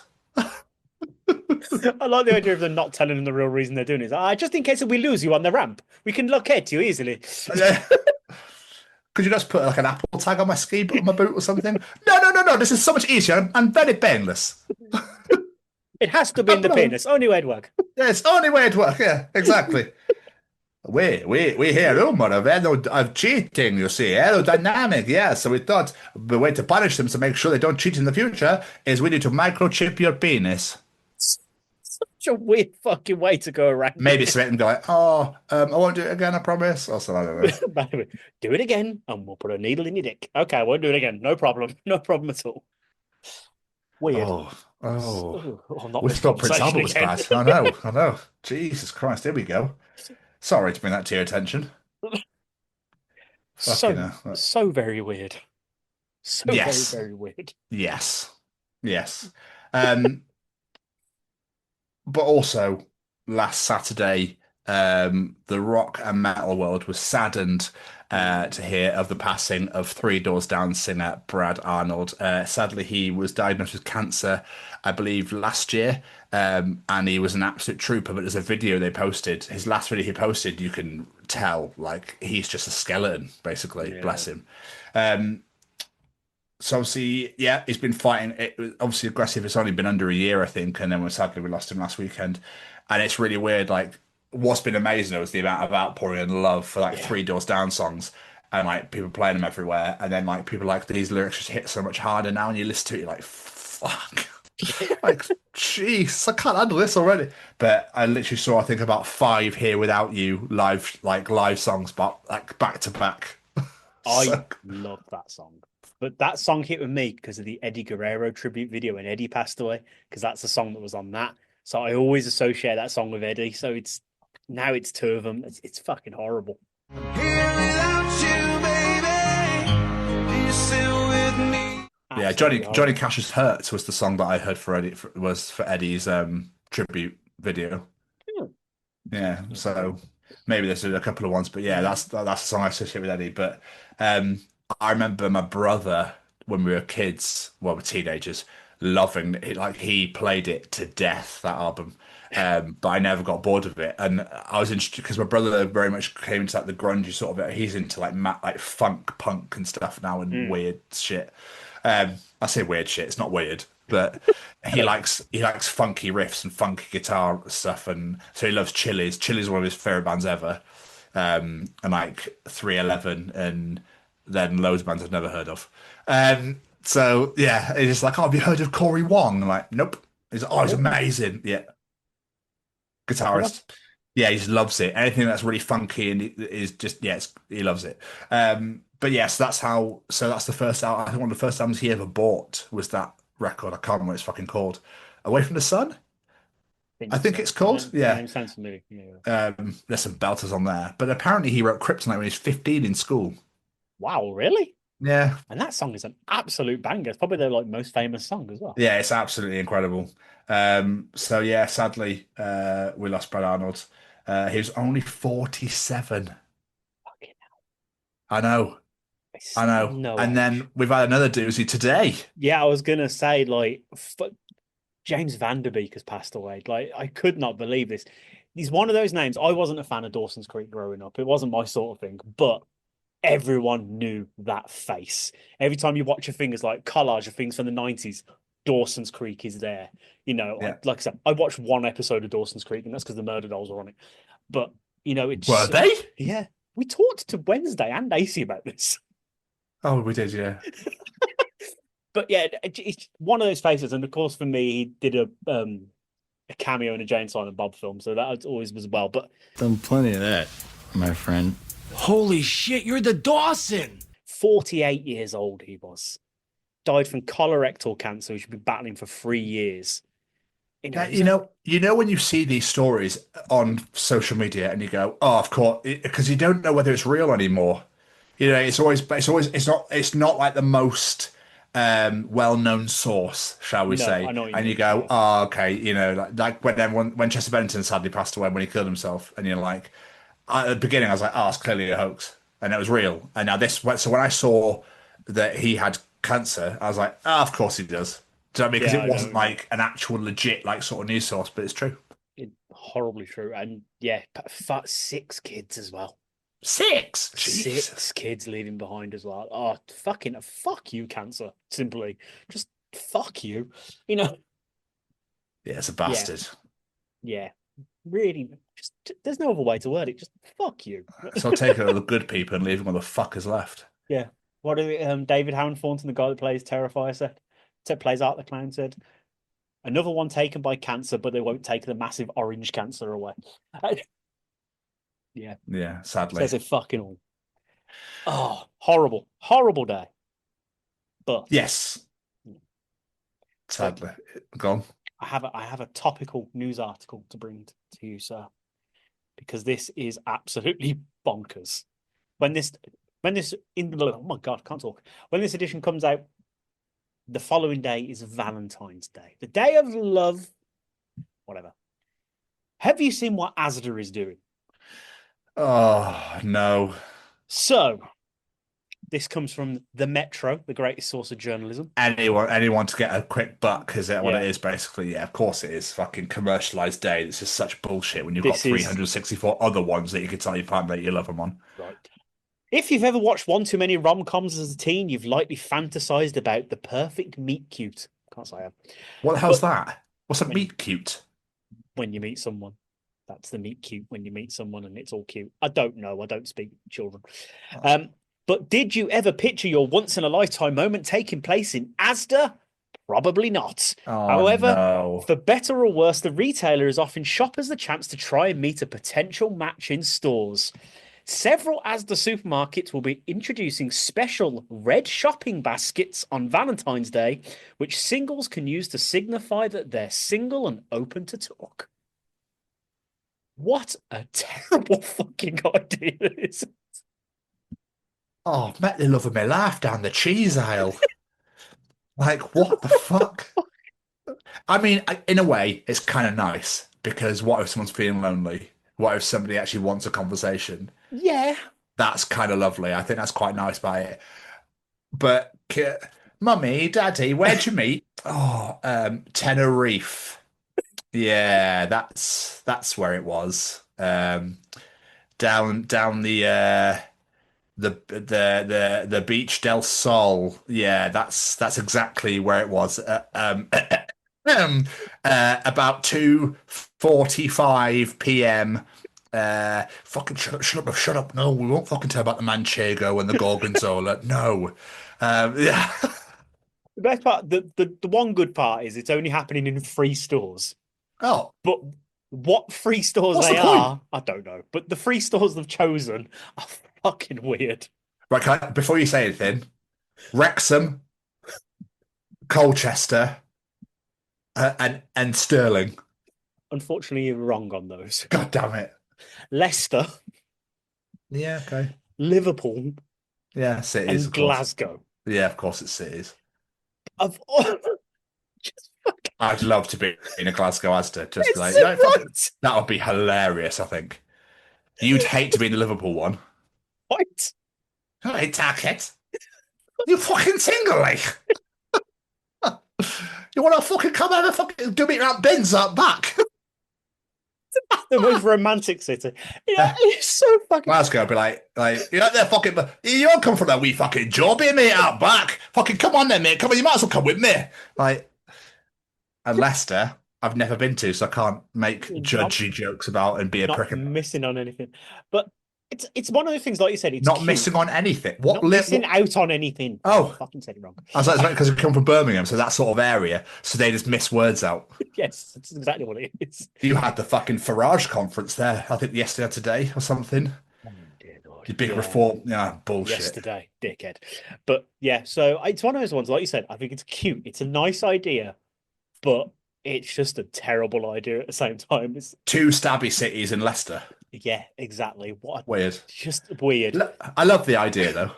I just got this image of Doris walking in. There's no green baskets left, so she's like, "Oh, I'll just grab one of these, love." Walking down the cheese aisle, and some other old guy coming up towards her. You're right, love. I just want some cheese. They call me Jack the Rimmer. You ever heard of rimming, love? I don't care if you're 80 fucking 6. I'm 70. Let's fucking go. Yeah. There was a serial killer called Jack the Ripper, and I'm gonna be a fucking serial killer to your fucking asshole, love. I'll tell you that right now. That's the opening clip for this week. Sorted. But yes, I can imagine that someone's get confused. It's just going to go horribly wrong, isn't it? I just know it. Or Doris takes that basket and goes, Paul, love, do you want to eat me arsehole? It's not been eaten for 84 years. Oh, that's a bit weird. She's 86. Fucking hell, Whoa! that's a very straight. Yeah, let me just Missy Elliott that shit and flip reverse it. I've not had my asshole eaten for 54 years. There you go. That's better. That sounds. That's a little bit Please better. do not go rimming anything under 18. Please. That's the Epstein That's Island. that's yeah, that's America. So but yes, I think it's a lovely idea. I think it's shit that it is 3 places though. Yeah, I thought it'd be more than that. But Could you imagine the queues? The whole of the fucking Midlands just goes to Leicester on Saturday. Have you forgotten to buy a present for your loved one? I haven't got any loved ones. You got any baskets? I can just see like single lonely people just hanging around the aisles, just someone talk to me, please. Oh, just Oh, for some reason Adele came into my head, just walking around that basket and no one's talked to me. Like, never mind, I'll find someone like you. I don't know. Oh, but yes, it is Valentine's Day on Saturday. yes. And me and Kelly are going to the pub for food, and then it's England versus Scotland, the most important part of Valentine's Day. That's what I said, yeah, the rugby. Yeah. But if we play anything like last weekend, I'm looking forward to that wooden spoon, put it that way. So yes, but I think that's a lovely thought. Like yeah, terrible idea with the best of intentions. I think is the easiest way to describe that one. Yes. Yeah. Yes, absolutely. You can imagine some of the staff are going to play stupid games with it or something. You just know that's going to happen as well. Oh, yeah. Oh dear. Or you walk into Aston and everyone's just fucking you're like, what the hell is going on? Fucking that guy who came all over the avocados in Malmesbury 2 years ago he's like straight in. I'm fucking going. No one will stop me now. I've got a red basket. Fuck off. It's me and the avocados are talking to me. Single and I'm going to have a Did he ever get caught? I don't think he did he? I can't remember now. It was ages Let's ago. look into that. Story, We're going to have a catch up of Cummy Avocado Man and find out if he's jizzed or anything else. Right, look, avocados last year, this where it's Swedes. And because they're white, you can't fucking tell it's there. Oh. They call them fucking invisibility spunk. Visibility spunk. Anyway, lovely story, Jamie. Lovely story. Thank you for bringing that, making it topical. We love that sort of shit. Make sure you're blasting some Three Doors Down. Make sure you're watching as much Dawson's Creek as physically fucking possible this week, please, everybody. And while you're doing that, it's time for Callum's Treachings. Oh, yeah. It's time for Callum's Treachings. Callum is back to treat the world, the nation, the universe, the world, the Milky Way, the galaxy, Jamie's parents, and then Klaxon 6. Ooh. Okay? Yeah. Klaxon 6. I was trying to get away from Rigel 7. That's just I believe it's Futurama, I think. I was trying to get away from saying the same shit every fucking time. But still. Jamie Westwood. Yes, sir. What is Callum treating us this week? Since Wally knew how to repair himself, he could have repaired all the other Wallies around him, yet chose not to. Selfish dick, Wally. He repaired what? Repairs himself. Wally can. So whenever he breaks, he just repairs himself. But he's saying, like, why didn't he repair all the other ones? You're as well? talking about Wally. Yes. I was thinking of where's Wally, and I'm like, what? I was like, what do you mean Wally can repair himself? He's just no one can fucking find him. Like, he stitches his own hat. There we go. yeah, Job done. but I haven't seen Wally, so I have no fucking clue. I've only seen it once, so my knowledge isn't the best on it. I remember it being like a trash planet, and This is going to go down very fucking well, isn't it? I know, right? People just be like, "You've only seen it once, you fucker." Yeah. I just imagine Wally just fucking stitching his jumpers up. Oh, yeah, you've got to find me tomorrow, haven't you, bastards? What I'll do is I'll make the white straps red and the red straps white. They'll get me fucking confused, won't they? His dog was white. 2 names. Yes, his dog. What, Wally and Waldo? Yeah. I don't know, because I'd guess... Was it ours first or was it Americans first? I generally don't know, to be honest. I always feel that they change the names for copyright reasons. I think sometimes just in case. I don't know. Maybe just in case, or maybe we came up with it and America went, no, actually, his name's Waldo. You fucking morons. We'll take it first because America, and that sort of thing. You know, because they can't vote properly or anything like that. But yeah, I generally thought he meant Wally, and I was like, well, this is weird. I don't remember Wally ever. Where is he? I can't find him. I can't. I was in the corner there. Look at him. He's just shaving his dog, stitching up a jumper. He's repairing that TV for Margaret down road. That's why you can't see him. He's in. You have to open the house to see him in there. He's in the house fixing the TV. Where's he on next page? Oh, he's doing some fucking plumbing. He's under sink, but his trousers are off and some lady's fucking him. It's weird. Oh wait, that's porno, Wally. Sorry, I've opened the wrong book. That's not for kids. Not for kids. That's poorly after dark. Where he's got a massive toolkit and like barely anything on. His jumper's just low enough that it covers his penis. But, you're right, love, to do your fridge fixing. You ever heard of Jack the Rimmer? Okay, so why did Wally never repair anything? I don't know. I haven't seen it, so I can't. It's like I said, I've seen it once and I don't remember it very well, if I'm honest. I know it's really loved, but I didn't like it that much. Is he a repair bot or something? Then what is he? He collects rubbish, if memory serves. This creature's gone on fucking brilliantly, hasn't it? Yeah, I know, right? Yeah. So improvisation segment would be absolutely amazing. So what's that? Never heard of that. Callum, we're gonna have to. Yeah, we'll move on. Sorry, mate. You spent all that seconds making that video. So fucking sorry. All those seconds of recording that video, we just fucking ruined it for you straight away. Ever so sorry. Jamie. Yes, sir. What else is Callum treating us this week? It's absurd that we allow rock to lose to paper just because paper covers rock. Yeah, I mean, I get it, because obviously it's like, got you. But the rock, I suppose they've got to find a way of making it so that one at least gets the other. Otherwise, everyone could just go every time, and it never loses. Yeah, the rock just seems to beat all of them in reality. He is the final boss after all. So, I mean, you said the rock, so I was like, I'm jumping all over it. What can I say except you're welcome? No, I knew you were going to do it, so I was going to stop it. Yeah, every time. It's one of them songs you have to sing along to. No. Yes. It's not playing. But yes, I was why Rock just like smashes paper into the floor or something. I don't, because obviously, how's that going to look? Is it suffocating Rock? It just makes no sense. Oh, paper covers Rock. I can't fucking breathe. Scissors, where are you? Scissors! You smashed my brother, you twat, so fuck you, you're dying. You beat the shit out of my brother, so I'm not interested, mate. You've had your time, you've had your fun, now you can fuck right off. Paper's got you now, bitch. Paper's like an MMA fighter in a fucking chokehold on him or something.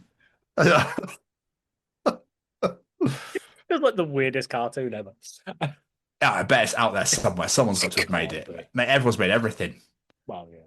So fucking that stupid unicorn. Is it not Tony? What's the fucking unicorn called? Charlie. Charlie. Oh, boring. No, I never got that one. Charlie. So, not funny. yeah. You know what I mean? So that shit exists. So I imagine it's probably a rock paper scissors fight at some point when it gets personal. Rock paper scissors 2, scissors revenge. The fucking Scissor Sisters turn up like, come on, motherfucker! You beat the shit out of our sister. No, there's only one sister. There was 3 of us before.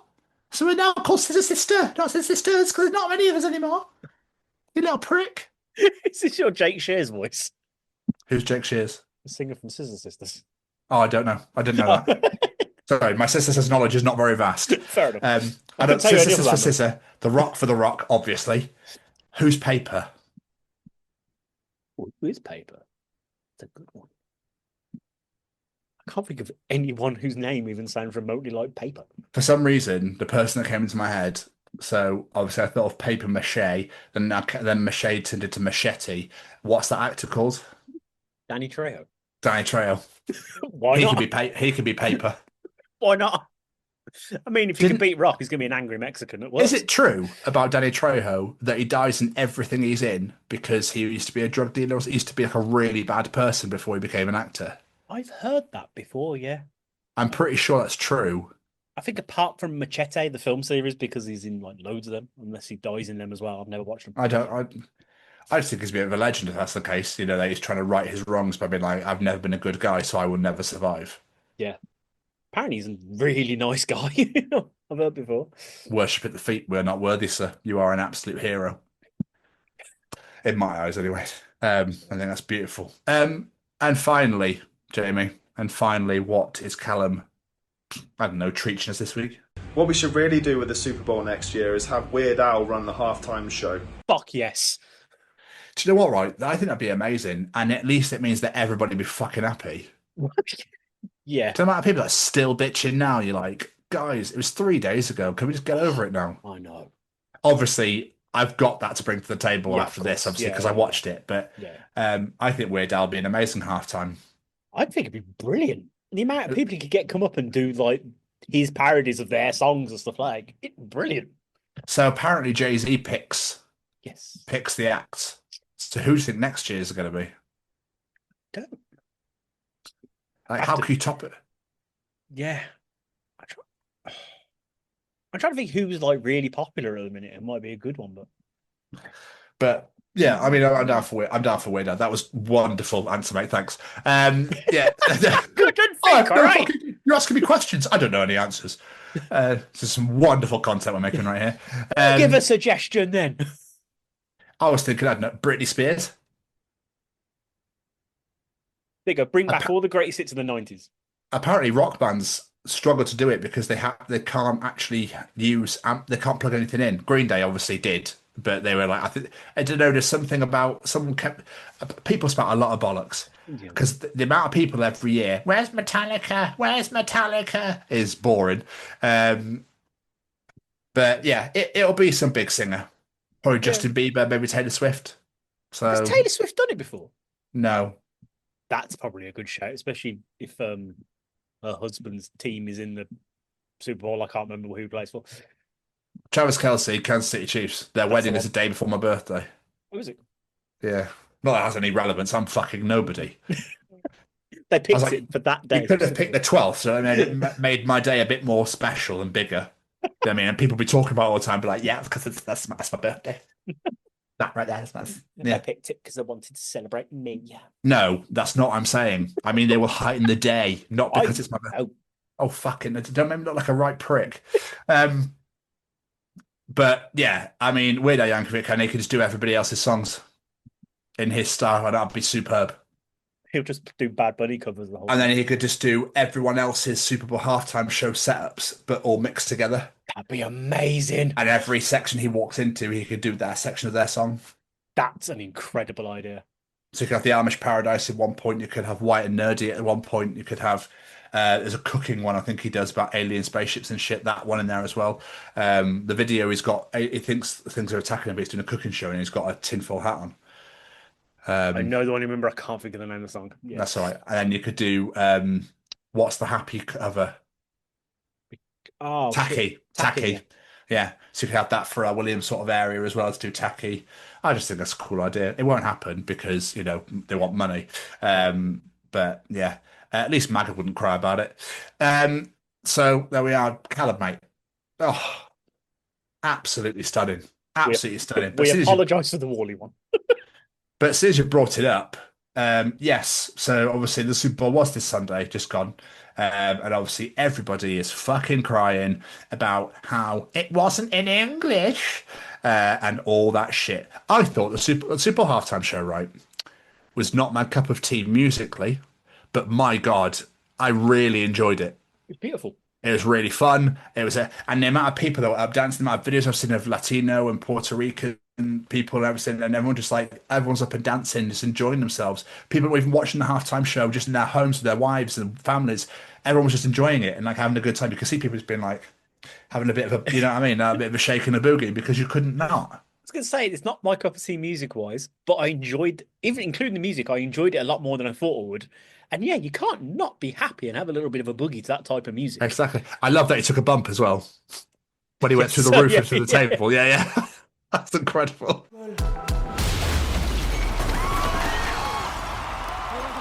He had to get his wrestling in there somewhere. Yeah, hero. I just think it was wonderful, and I think it was very inclusive, and I think it really spoke to the bit I loved a lot about it. Not only the message at the end that was on the screen, but of course when he said every single country in the entirety of America, Yep. the North America and South, and Middle. I thought that was beautiful. And it just shows that everybody is represented. Everybody, we all are as one. We are stronger together than we are apart. How can you be mad at that? That's the thing that blows my mind. How can you be mad at such a wholesome, positive message? I know. Blows my mind. Yeah. I'm pretty sure at the beginning he talks about how anything you put your mind to, you could become whatever you want and that sort of thing. Giving the Grammy to that little kid, which is meant to be a smaller version of him. Everybody was saying it was the kid that was turned by ice, but sadly it wasn't. But I mean, you can make your own depictions of whatever, but it was obviously a younger version of himself, and that sort of thing. I thought was really beautiful. I really, really enjoyed it. And it raised awareness of Puerto Rican. Puerto Rican? Puerto Rican, Is that how, I don't know. You say Puerto it, Rican. Puerto Rican. Yeah, like that culture, because I don't know a fat lot about it. So it's quite fascinating seeing all the different parts of it. I thought it was brilliant. I really did. Puerto Rico had no power for 6 months, and the government did fuck all about it Is last that why year. there was the And that's why he had all the power cut I there. did wonder that. And he was turning them on and stuff like that. Yeah. See, like things like that was fascinating. So cool. The only thing that I'm not going to say didn't like, I just wish was, when he was talking, like there was some sort of subtitles, or maybe just because I feel like what he was saying was probably quite important. So it'd be nice for people who don't speak Spanish to get that message too. But other than that, nothing to complain Why about. is it so Brilliant. I'm pretty sure there's subtitles on it. I think it does it for you. I think now this day and age, I'm not sure. Yeah, probably. But I loved it. I absolutely loved it. So, I thought it was brilliant. and I think people should just leave it the goddamn hell alone now. It was what it was. You chose whatever you wanted to watch, and that's absolutely fine. Yep. And Lady Gaga, her bit was absolutely incredible. I love that song anyway. So that like little twist on it, I thought was brilliant. Die with a smile. Couldn't think of the name of the song.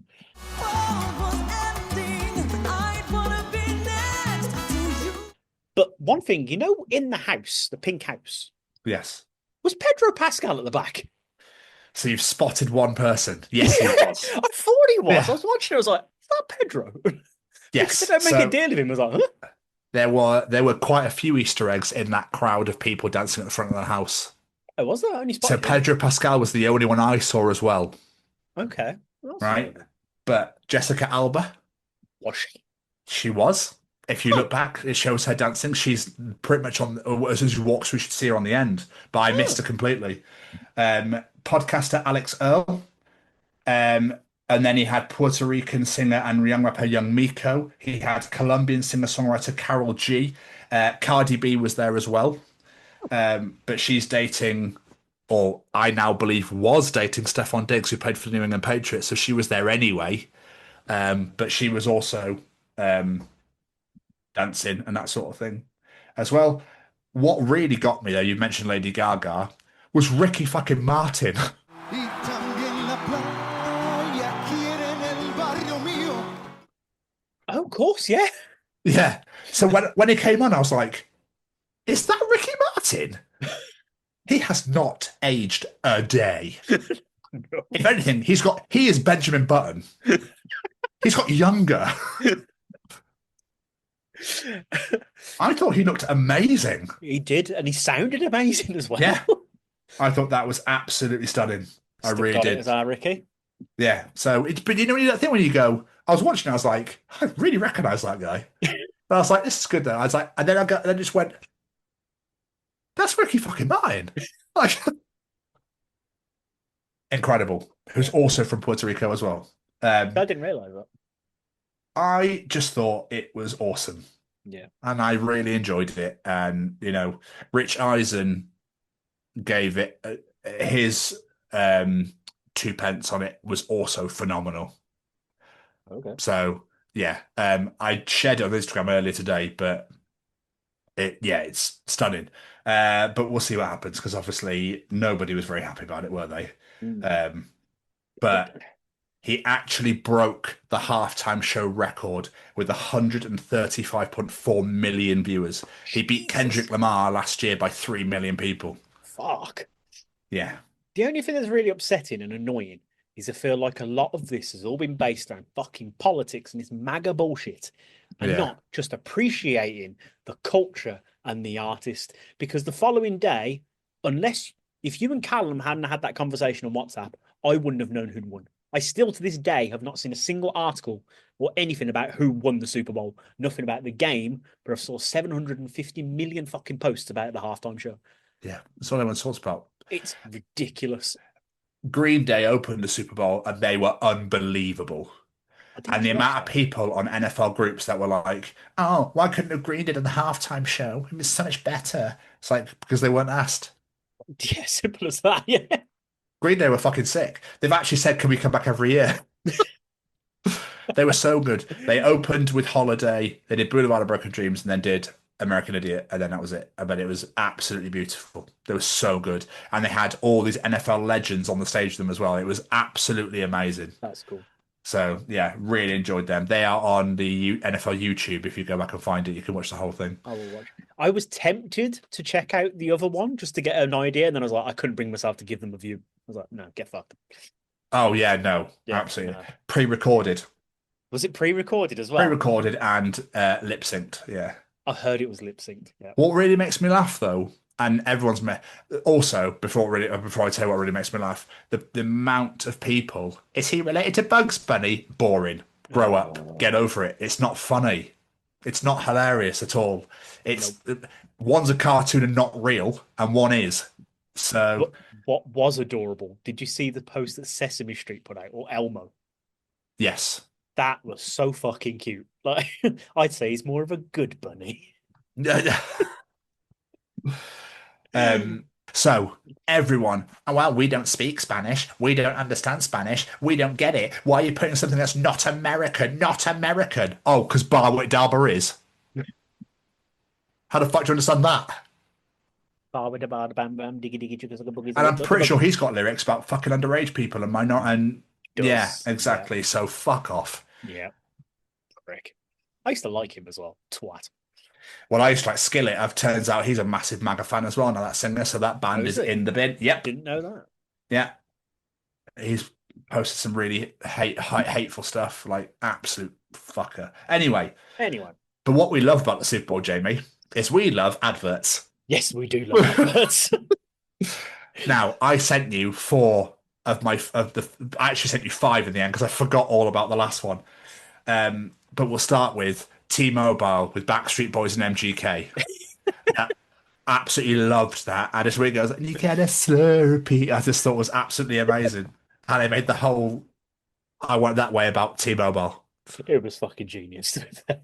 Absolutely. But you didn't comment on that one. So I was a bit like, oh, did you not enjoy? I did enjoy that one. And then it's like, we also had a second surprise. And then MGK's like, oh, but no one's there. That really made me laugh. Fair play to MGK just taking the piss out of himself. Like, that little kid's just like, oh. I want Backstreet Boys. There's the Backstreet Boys. It didn't go as well. Tell me why. Tell me why. You then had the Xfinity Jurassic Park internet advert, which I thought was. But obviously, Sam Neill wasn't a part of it, which I find a bit odd. Yeah, the CG was a bit odd on parts of it, but other than that, it was fucking beautiful. I think it's obviously. I love the fact they just reopened Jurassic Park and nothing happened. And and Jeff Goldblum was just like, that's a lot of shrimp. Oh, it's one big pile of shrimp. Oh, what a huge pile of shrimp. That's it, really made me laugh. Oh, it was so funny. It's like, Mr. Hammond, I've decided I completely endorse your park. Yeah, well, that fucking was. That was great. Andy Samsberg Hellman's advert. The greatest thing I've ever watched in my entire fucking life, that was. This is how I make friends. I live in the walls. That broke me, that line did. I live in the walls. Will you marry me so I can break the spell and get out of here? No. Yes. It's just I run in past and pour. Oh, yeah, that was absolutely amazing. Ham. Touching cheese. What did it say on the back of his jacket again? Meal diamond. That was oh, it was perfect. It was so fucking good. I've not enjoyed an advert that much in such a long time. You then had Ben Stiller and Benson Boone doing Instacart where he wants to do a flip off the stage. No, Gary. Gary, I need more air. No, you don't need more air, Gary. Gary, where are you going? Watch out, melon. Move out the way, avocado. Avocado dance! Scary! You're going crazy! Oh, and then of course, finally, you had Michael Keegan-Key. You had Bon Jovi. Oh, and yes. forgive me, her name has escaped me. Who plays Kate in Hawkeye? But they did a State Farm advert. Yeah. I can't. It's completely gone out of my Yeah, head. same. Where they do Living on a Prayer. It was fucking Where it's brilliant. called Not Living on a Prayer. I'll say.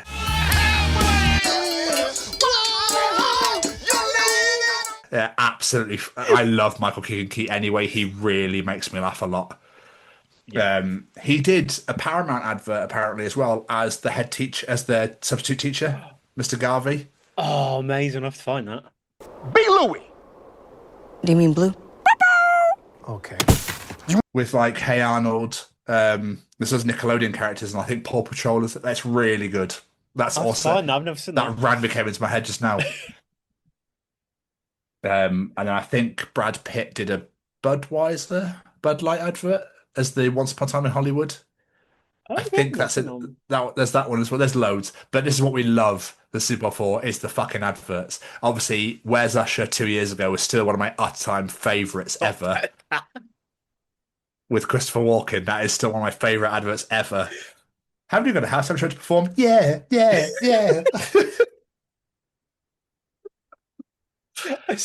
I saw one as well. Is I can't remember the name of the company, but they're basically driving around in some little Jeep thing, and everyone's gaining mullets. And they drive past Stone Cold Steve Austin, and he's got a mullet, and so is his dog. I was like, that's incredible. I've not seen that. I can't remember the name of the company. I couldn't look it up to send to you because I couldn't remember the name of the fucking company to find it. Was it Jeep Land Rover? I genuinely can't remember. I'll try and find it. I'll have another look. But yeah, so funny. But yes, but as for the Super Bowl itself, it was the Seattle Seahawks take on the New England Patriots, and the Seattle Seahawks absolutely destroyed the Patriots. The first half was 9-0 at halftime. It was very defensive. And then the second half just blew up. New England didn't score till like the very end of the third quarter, I think. And the Seattle won 29-13. It was a great game. But so the MVP award went to Kenneth Walker, the running back for Seattle, because he did have a great game. But personally, I felt the kicker, Jason Myers, should have won it for breaking the record for the amount of field goals kicked in the Super Bowl. And I think for points, like the amount of points he scored, he was amazing. But a kicker has never won MVP. It's always been the quarterback or the person or like one of the big offensive players. So I thought Jason Myers should have won it, but that's just me. But Kenneth Walker won it, and that's fine. Seattle were amazing. I'm happy New England did not win because Robert Kraft gives to the orange twat, whereas Seattle's owner pays to charities and looks after people that is just lush and is a woman. So that probably hated that even more. But it was great. So I text Callum, as you know, because you saw the messages, and Martin as well. I know a lot of Seattle fans. It's insane. Simon as well, from When Simon Met. So congratulations, Seattle. Well done. They've already released the new Super Bowl picture for next year, and people are doing that stupid shit with the colors. Oh, so the Super Bowl this year, because it's green, it's lime green, teal, and orange. So it's basically Miami against Cincinnati because the colors. Like, fuck off. How do you know yet? I hate the fans. I hate fans so much of like fandoms that I just can't stand them. But people are still going on about that halftime show, and I reckon that's all they'll talk about for weeks now to distract from the Epstein files. Like I said, I still haven't seen a single post about the Super Bowl itself, the actual game. It was all right. The first half wasn't great. The second half was better. Yeah. So, yeah. But there we are. Jamie, how the fuck are you? I'm all right. I'm a little bit tired because I only finished work, 2 hours ago? But That feel weird to say that now. it does feel a bit weird. It feels fucking horrible to say it. But yeah, it's been all right. Yeah, just tired. How about you? Are they still joining us every week? No idea if they're joining us every week. But if you are, hello. Hi, everybody, if you are joining Hello. us. But yeah, good. Well, I'm glad, that you're I'm obviously all now right. back. You seem to be moving a lot better. Yeah, our flexibility's got a bit better, but it feels like when I'm moving, I'm okay. But it's when I stop, I just suddenly go, oh, like it'll hit me. So we're getting there. We're getting there. Hopefully, I'll be back to full health soon. Fingers crossed. Yeah, I think it just takes time to just work its way out or whatever, maybe. Yeah. To be honest, I think going back to work in a way has kind of helped. Yeah, So back to routine. Yeah, just we living a should normal go back life. sooner. Yeah, rather than just like, oh, it bloody hurts. Oh, yeah, I'm just gonna lay here, so they get stiffer and stiffer. Yeah, I was And that's doing just as in I was always advised. There you go. Could think of the word. okay. What Good. about you? How are you? Yeah, I'm fine, man. Absolutely fine. Got a week off this week, so I'm still recovering from watching the Super Bowl on Sunday. Though, like I went to bed at 3:30, and then my brain woke me up at 9. So I had like Ooh. 6. Yeah, so I was like, oh. And then I had to get up yesterday early because it was Kelly's birthday, so I was up early. So today I was like, right, I'm lying in today. Nope, 9:15. And I was like, fuck's sake. Where's 11 p.m.? No, definitely don't want to No. lose the whole day. Like just like a 10:30 or an 11, just be like, oh, I really needed that. Do you know what I mean? I bet you I get it on Sunday, my last day Probably. off. Yeah. Probably. I'll be like, oh, I feel really fresh now. Right back to work, knackered again in the day. But no, I'm fine. Just busy, man. Just got a lot going on. It's funny because where my laptop sat when we're doing the show, all around it now is full of just report cards. So I bought report cards, Mm. okay, and I've written all my formulas on for my lectures and all my work and my study and that sort of thing. So Ooh. I've got like refractive indexes and laws and Snell's law and multiple light source and displacements all around me. You're just saying snail's law. Snell's, Oh, Snell's. That makes more sense. yeah. So, yeah, there's just a lot of I equations and stuff. formulas around me. Yeah. It's not really, well, it is eye stuff, but there's nothing to do with eyes in it. It's all light and refractive indexes and stuff. So, yeah. So I thought, what if I just had it up because then I'll always be looking at it, even if I'm not doing anything or I'm just like chilling with the TV because it's right below the TV. So if I'm looking at the TV, I'm still looking directly and I just have a quick scan and go, oh yeah. And I'm literally going to cover my whole room in them. Just I, get them I'm on the ceiling and everything. no on the ceiling. I'm going to put them on the walls and everything just so I've got them up. It's a good idea, actually. Yeah. So I literally just keep looking at them and keep looking at them and keep looking at them. Not that no, I'm joking. Of course I know what they are, but I think sometimes I look at them and I go, how do I work that out again? But I think with more practice. So we'll see. It doesn't seem like something you could just easily pick up. It's going to take some work. So. Well, yeah. Yeah, you could say that. But what's been going on? Not a lot, to be honest. I've been Rihannaing, as I just said, trying to do a bit more each day, sort of get myself back into the swing of things. So slowly getting there. I haven't been to see the kids yet. I'm going to go see them on Sunday, so it's a bit of a long gap. What else have I been doing? Mostly just watching stuff. To be fair, I'm now on Survivor Series 2005. I've only just started it though, so not a lot's happened. Melina versus Trish Stratus for the women's title. I've just finished watching that match. I really enjoyed the 2003 Austin Yes, Bischoff one. I really enjoyed that one. that whole show back to back was probably my favorite one I've watched so far. Really good event. I mean, Goldberg Triple H wasn't the best main event, but other than that, really good show. I really enjoyed that show a lot. What else have we been doing? We finished watching the P. Diddy documentary that was on Netflix. Wow, that man's a piece of shit. I didn't know a fat lot about him because why would I pay attention? Yeah, he's a fucking piece of work, isn't he? And we started the new Marvel show Wonder Man, which is really good. Very different, but really good. Really enjoying it. It's flowing nicely as well. It's only like 6, 7 episodes, so not too much going on to it. So yeah, that's good so far. Nice. That's pretty much about it. Like I said, Oh I've not wow. really Oh been yeah. doing much. What about you other than the Super Bowl? Does it feel weird Rihanna again though? Actually having a bit of routine. Yeah, it's weird but nice. Good. Yeah. That's good. So like I said, obviously I watched Super Bowl on Sunday. It was Kelly's birthday yesterday. She turned 37. We went to Windsor. We saw the changing of the guard at Windsor Castle. We went to there's a cafe she likes to go to, literally right outside the castle. So we had coffee and a pastry with the dog. and waited for she wanted to watch that, and it was just literally the marching band, and that was it. Oh, Normally, okay. apparently, it's massive, but because it was a Tuesday, I guess they don't really do many of the changing over on a Tuesday. I don't know. Loads of armed police, though. I was like, this is weird. Loads of fucking machine guns and stuff, and I was like, fair enough, as you do. But I took a video and sent it to Braden, and he went, "Look at all them sergeants." um, so we did that. We then went back to hers, and we chilled out. I watched the film Father's Day with Billy Crystal and Robin Williams, and really, really fucking funny. Love that. I've really enjoyed it. So 1997. I've never heard of it, but I was on Apple TV, and it was like I always search Robin Williams to see what movies have come up, and then that came up, and I was like, oh, I'll check that out. Yeah, great. So it's about they live on separate sides of America. So one's in the east, one's in the west. And like Billy Crystal's like a lawyer, like he's really stiff, like he's hard as fuck. And Robin Williams plays like a poet, and he wants to commit suicide all the time. And he's scared of everything, and it's fucking amazing. And they basically this kid goes missing, but one of them's the dad, but Okay. they don't know who the dad is. They both go looking for this kid, and like the soundtrack is sick. It's full of like ska and punk music. It's a really good film. I really Never heard of it in my life. so good. That's a lot of Yeah, I think it's great. I really, really enjoyed it. I also watched The Birdcage with Robin Williams and Nathan Lane and Hank Azaria. Hank Azaria is the butler. Oh my God. Loved it. incredible film. That is. Absolutely loved that film so much. That was To also walk like a man. It's like, you're not a woman, you're a man. Oh, you bastard.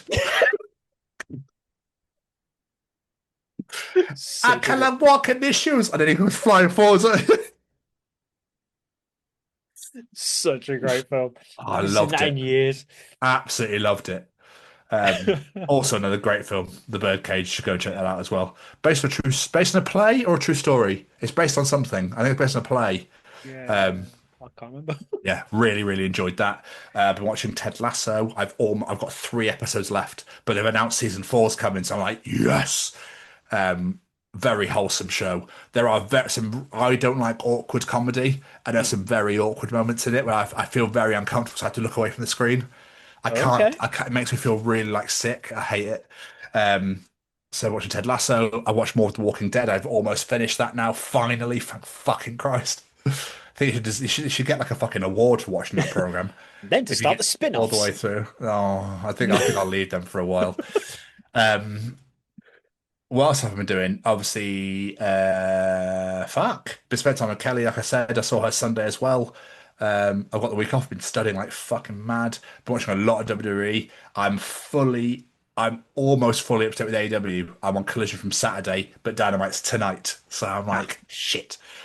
Really looking forward to Grand Slam Australia though. I think it's gonna be a very good event. So loved the fuck ice chants in the Vegas AEW show when MJF looks at the camera, is like,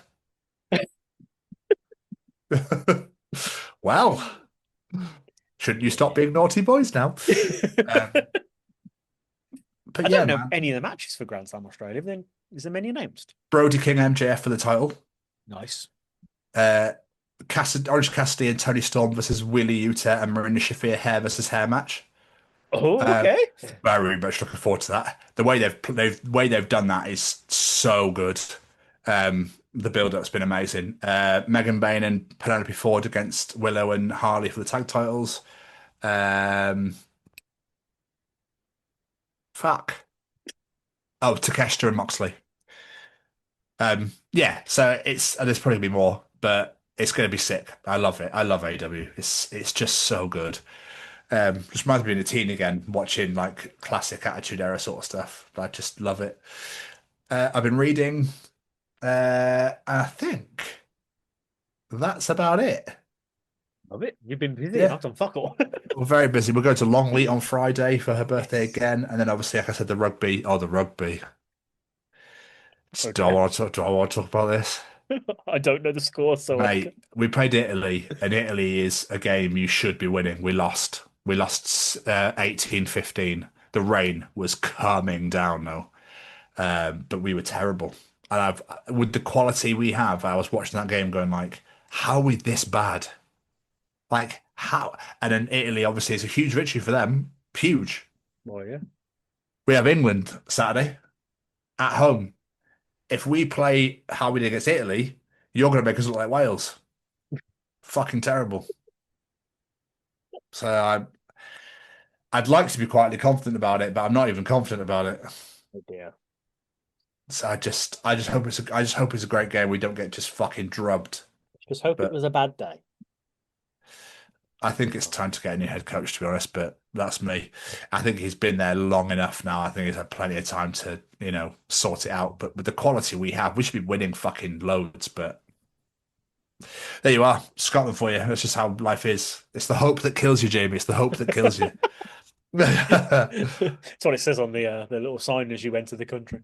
Yeah, shite being Scottish, isn't it? It's not. It's not shite. It's great. But yeah, other than that, we are all caught up.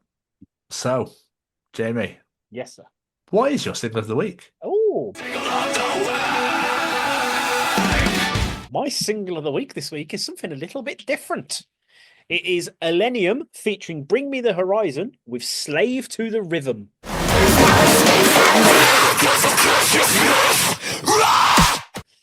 It is off their brand new album Odyssey, which is out now. And it also has a song I noticed earlier on there with Low Spirit, the guy you brought up to the Oh, singer nice. the other day. Not normally the sort of music I listen to, but I saw the song announced and I was like, Millennium, I think John really likes it. John Mahon. I was like, let's give it a listen. I was Yeah. like, damn, this is good. It's long, but it's fucking funky and it's really, really different, really good. I enjoyed it. Funky. You can tell you're a dad. Funky. Fuck off. Oh, it's so funky. So funky. I'm such a cool father. I just wanted to strut my funky stuff. I'm just gonna strut.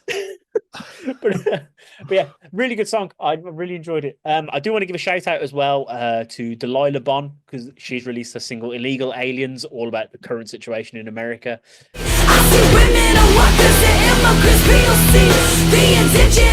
And apparently, all of her posts are not getting any reach in America about this They song. won't. Everywhere No. else, it's fine. So if you're listening to this and you're from America, go check out Delilah Bond and share that song out with the world because it's an important fucking message. Well, she had to cancel the US tour, didn't she? She did, yeah. Cancelled it because she just didn't feel safe going over there. And I can't say I blame her. No, I can't say I blame So her at all. it's not a very nice place to be right now. So, No. um, well, as for myself, I'm not going to lie, Jamie. I struggled because nothing really grabbed me this week. Yeah, Nothing really. I was going through, going like, "That's kind of cool." That's kind. What I did love, what I did really, really love. Villain of the Story obviously released their brand new album a few months ago. They've gone and changed their aesthetic to make themselves look like a boy band, even though they're not. And they've released "The Love You Took Away" off their new album as a boy band version, and it's fucking amazing. It's amazing. So I highly recommend you check that out. And the cover for it and the cover for their brand new tour, American tour they're about to do, is all boy band-esque or in white, with chest out and stuff. It's fucking sick. That's Anyway, incredible. my single of the week this week is House of Cards by the Amity Affliction.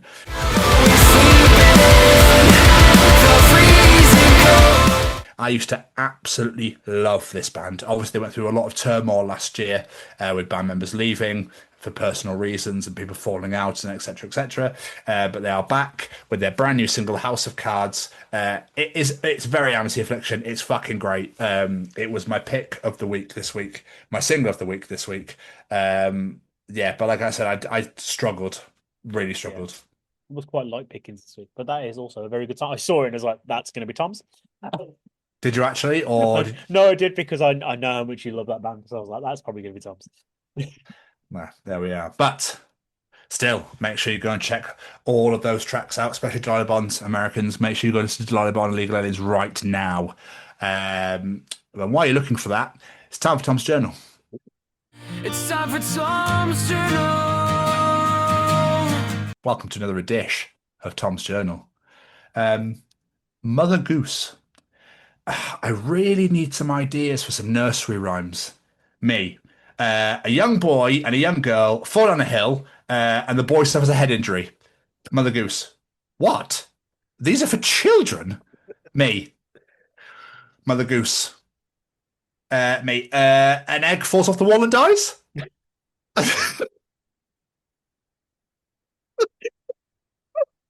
Nursery rhymes are so fucked up when you think about them. Oh, dude, massively. So fucked up. Massively. And no one bats an eyelid. Nope. Maybe they should be the Super Bowl halftime show next year.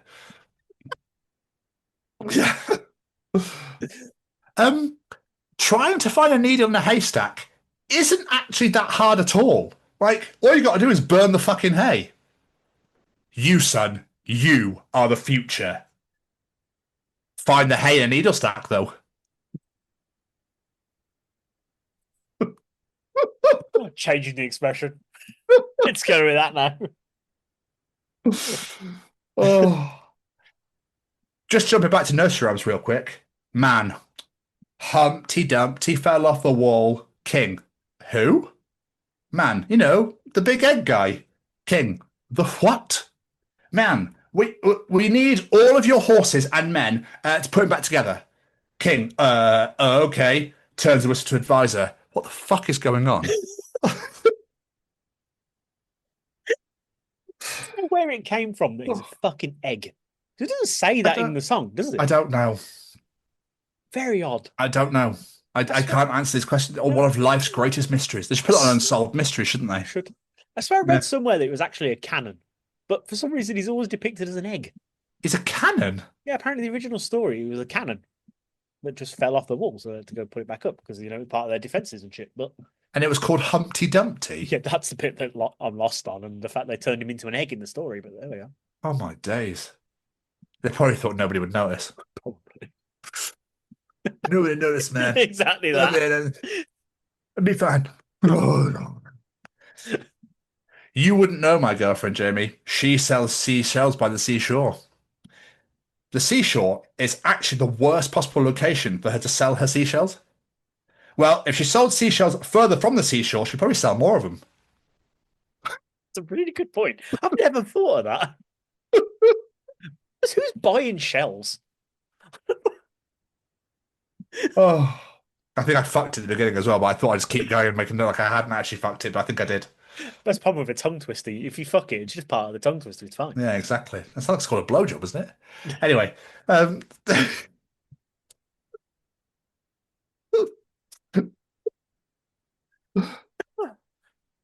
Hollywood be like, and how did old MacDonald get that farm anyway? Coming soon, Young MacDonald. E-I-E-I only in theaters this July. What's some of the nursery rhymes? E-I-E-I only in theaters. That's the show title this week. We've got an opening clip and a show title. Oh, Fucking everybody wins. Everybody wins. Oh, on the same theme, Celine Dion has come out in support of farmers by removing all the consonants from her name. Fuck's sake. Who noticed that? Someone very bored, I suppose. It really have to be. Or someone It's very genius, but who the fuck notices that? I've got too much bloody time in my hands. I wonder who's got vowels in their names if it makes it sound like old McDonald for no reason. Bloody hell, Celine Dion, there you go. That was easy, wasn't it? When my grandmother passed away, my mother sent the news in a group text. My brother responded to let her know that he'd told my sister, but her name got auto-corrected to Satan. So the reply he sent to my mother said, I've notified Satan. How do you go back from that? Unless you notice immediately and edit that message as fast. Do you reckon that's why as the edit possible? button was created for that reason? Yeah. I accidentally tripped on an old lady earlier, and I meant to say, I'm so sorry, love. But what came out was, and are you okay? But what came out was, are you fucking sorry? Are you sorry you got in my way? I hate My this moment. red basket. That's literally like a moment where you're in a restaurant and the waiter says, enjoy your food, and you say, you too. That's like...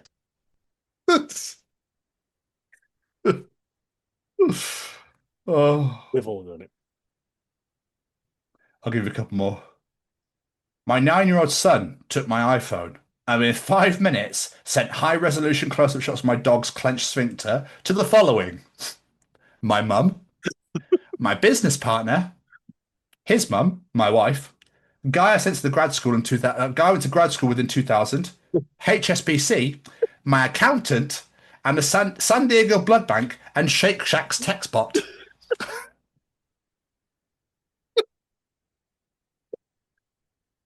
And the only one that replied was Shake Shack's test. Right, I'm going to give you two more because these are very, very relatable to our guest this week. Okay. Okay. Dorothy. What is that? Scarecrow. Looks like a guy with an axe and a can of lube. Unless he wants to join us. For fuck's sake. And finally, I'm going to end on this totally fucking shit but wonderful, wonderful conversation. Okay. Oz. Tin Man, you get a heart. Tin Man, oh, thanks. Oz. Lion, you get courage. Lion, thank you so much. Oz. And Scarecrow, a brain. Scarecrow, thank you so much. Oz. Dorothy gets to go home. I think that's everybody. Toto, what about me? Oz, well, what would you want? Toto, bless the rains in Africa? Oh, for fuck's sake. Oh, all that build up for that. For fuck's sake. Because that, Jamie, was another edition of Tom's Journal. I'm so sorry, Tori. Oh, delicioso. Si delicioso. Now we put track in your penis. Fuck's sake. It's about getting into schools and talking to young people because, you know, I know that people can change. And it's about talking to people and getting them to understand and perhaps step back from violence and prejudice and whatever. And we just need to work together and keep on the good fight there. Absolutely. Hey there, guys. We are ecstatically happy to announce that we are associated with the Sophie Lancaster Foundation. The times are changing, and with the unfortunate death of Sophie, those changes have made a massive impact for the future. If Sophie was with us still today, I can guarantee what you are doing will still be reaching so many lives of young teenagers, young adults, and those who wish to be as different as possible. So thank you very much. To find out more about this incredible foundation and all the work they do, and more importantly, how you can help, head on over to www.sophielancasterfoundation.com.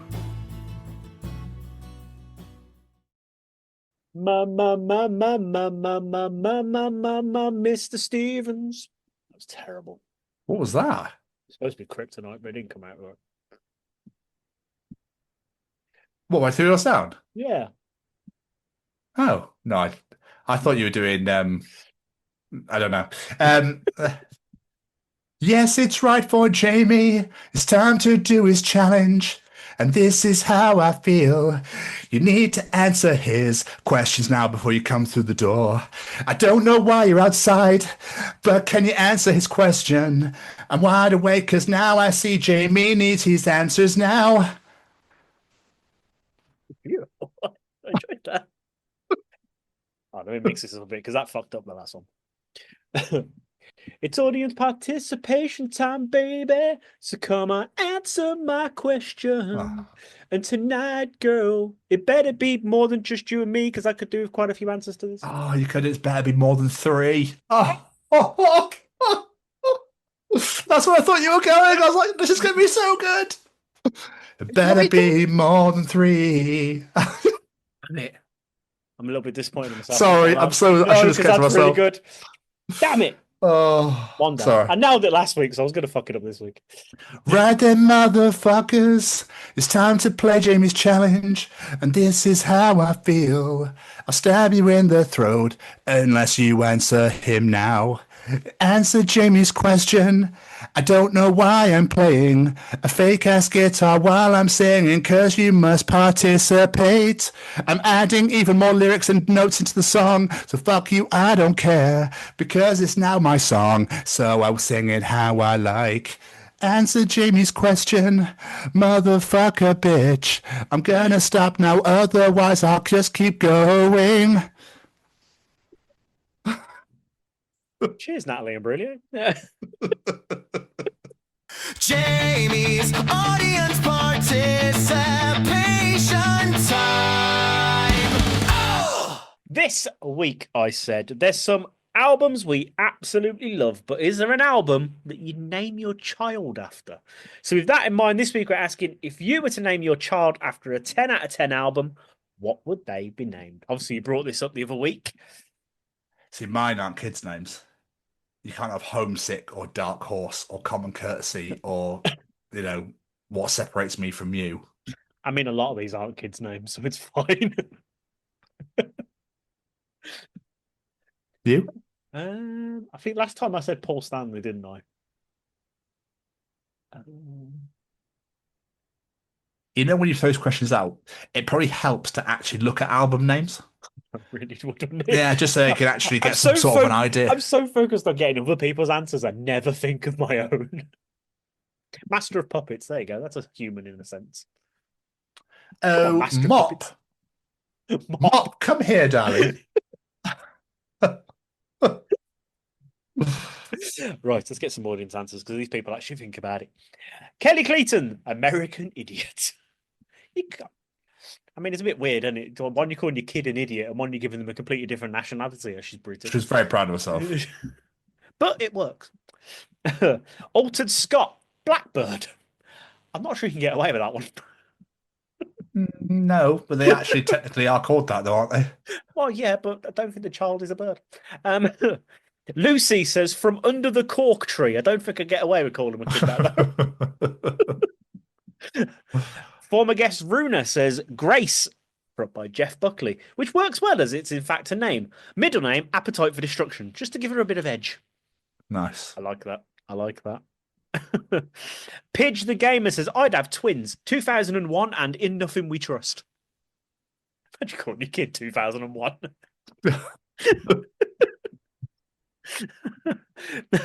Kelly the Welder says, welcome to the Pleasure Dome 21 and I'm not dead. I'm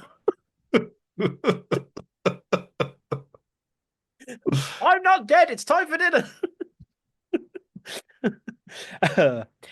Typhoon says, Jar of Flies. Oh, wow. You must really not like your child's name. Joff. Jar of Flies. Joff. My sister's boyfriend's name. Roxas Cloud. Never mind. Oi, never mind. Oh, never mind. Roman M. Dummy. Brilliant. Can't name your child Dummy. Poor sod. Nina Bright Hewitson. Misunderstood by Pink. 1. Great album. Forgot all about that album. But 2. Imagine calling your child Misunderstood. Dude, there's fucking kids called North and Apple, so can we... I mean, you know what I mean? You got a fair point there, yeah. Stacey Morris, Eden, Telemores, Atlantis, Jericho. There might be a bit of a theme going here, but all the Sleep Token albums are 10 out of 10. I mean, Eden works. Jericho works. I'm not sure about calling it back to Eden, isn't it? Yes. Yeah. I'm not sure about calling your child Telemores, though. Shell Ann, Dookie. Brilliant. Sarah Bullimore, Reek of Putrefaction by Carcass. Holy shit. Never forget how bad that interview was. I can love the idea of taking him to school. Go on, Reek of Putrefaction, in you go. Reek of Putrefaction, present. Grey and White, hooray for boobies. Becky Westwood. Hob. Yes. Becky Westwood, Once. Funny, as I've only actually had one as well. I like that. That makes sense. Hayley Warrender, Good Morning, or Brat. Actually, that's very fitting. Yeah, that works. That definitely works. Ollie Royland, Morning Glory. You definitely can't name your kid Morning Glory. Isn't there a question mark after that as well? And Yes. there's that in brackets. It says, "What's the story?" Yes. In brackets, yeah. So like, Morning Glory. So you're confused every time you call them. Morning Glory, dinner. Just confused every time we speak to them. Sean Pember, the poison. Don't think you can get away with naming your child the poison. Kids are, to be fair. Amelia Gray, Led Zeppelin 3? LD3, that's a sick name. It's a great name, actually. I'll give you a few Wait, more. what's say D? LZ3? Not Yes. LD. LD sounds better, weirdly. Yeah. Joe Smith, is there an album called For Fuck's Sake, Not Again?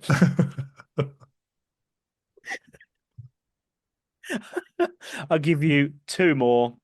Hannah from Rockfit says, hybrid theory. Although I feel like that's something Elon Musk has named his kid, though, so I'll pass. I'll just call him her corn. It does sound like something he would name his kid, to be fair. And last but not least, it is the wonderful Mali Malpass. This answer had me chuckling for a good few minutes. I think I even messaged you about it because it was that good.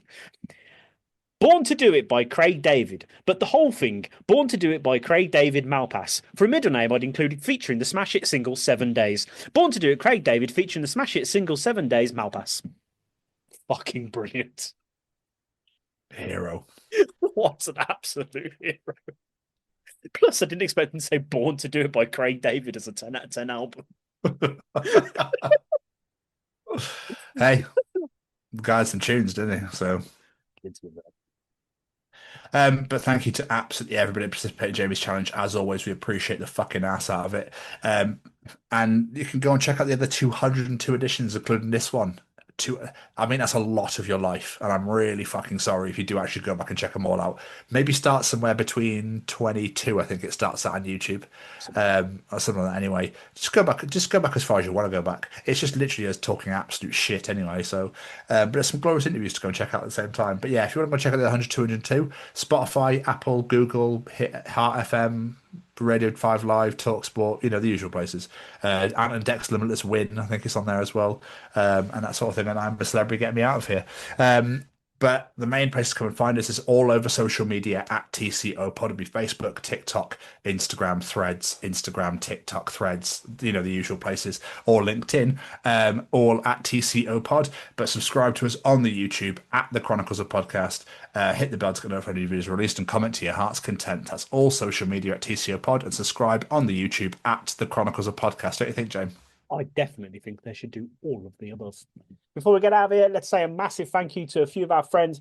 First off, we need to say a massive thank you to the wonderfully talented Braden Barry. Go check out his incredible podcast, Amber Forest podcast with the incredible Dustin. Go check out his music under Say We Can Fly. Go check out his beautiful merch store under Anxious Ghost, and go check out Farlight Movie on Instagram, his upcoming horror anthology that just quite frankly looks beautiful. And last but not least, we have to say a massive thank you to the Sophie Lancaster Foundation, because they are stamping out prejudice, hatred, and intolerance everywhere. And I mean everywhere. This is not a UK issue. It's a global issue where people in the alternative community are being treated differently simply because of the way they look, the music they listen to, and the way they choose to present themselves out in the world. If you're not familiar with Sophie's story, please head on over to sophielancasterfoundation.com, familiarize yourself with that story, and look up ACT Alternative Communities Together. It's part of the National Lottery Community Fund, so please familiarise yourself with that and share that message out in the world. And if you feel like dropping a few pennies and helping the foundation monetarily, please check out the merch store and grab yourself a wristband, a hoodie, a hat, whatever it may be, and help fly the flag that way. And last but not least, a massive thank you to my beautiful co-host right there. Appreciate it, my friend. Thank you so much. Love it as always. Another wonderful addition in the bag. Another wonderful addition indeed. We fucking love this. Tori, thank you so much again. Massively appreciate it. If you're all unfamiliar with Tori's work, please go and check out the Oz Vlog all over social media. It'll be Instagram and TikTok. Oz Vlog everywhere. Just go and find her. YouTube. I've got hiccups for some reason now, for fuck's sake. Please go check out the Oz Vlog wherever you get TikTok, Instagram, and YouTube. Tori, thank you again. Like, it is so much. what a pleasure to have you on the show and for you to take your time out to sit and chat to us. We loved every second of it. But as for this week, we will see you all next week for another edition of the Chronicles of Podcast. Goodbye, everybody. Ta-ta. Bye.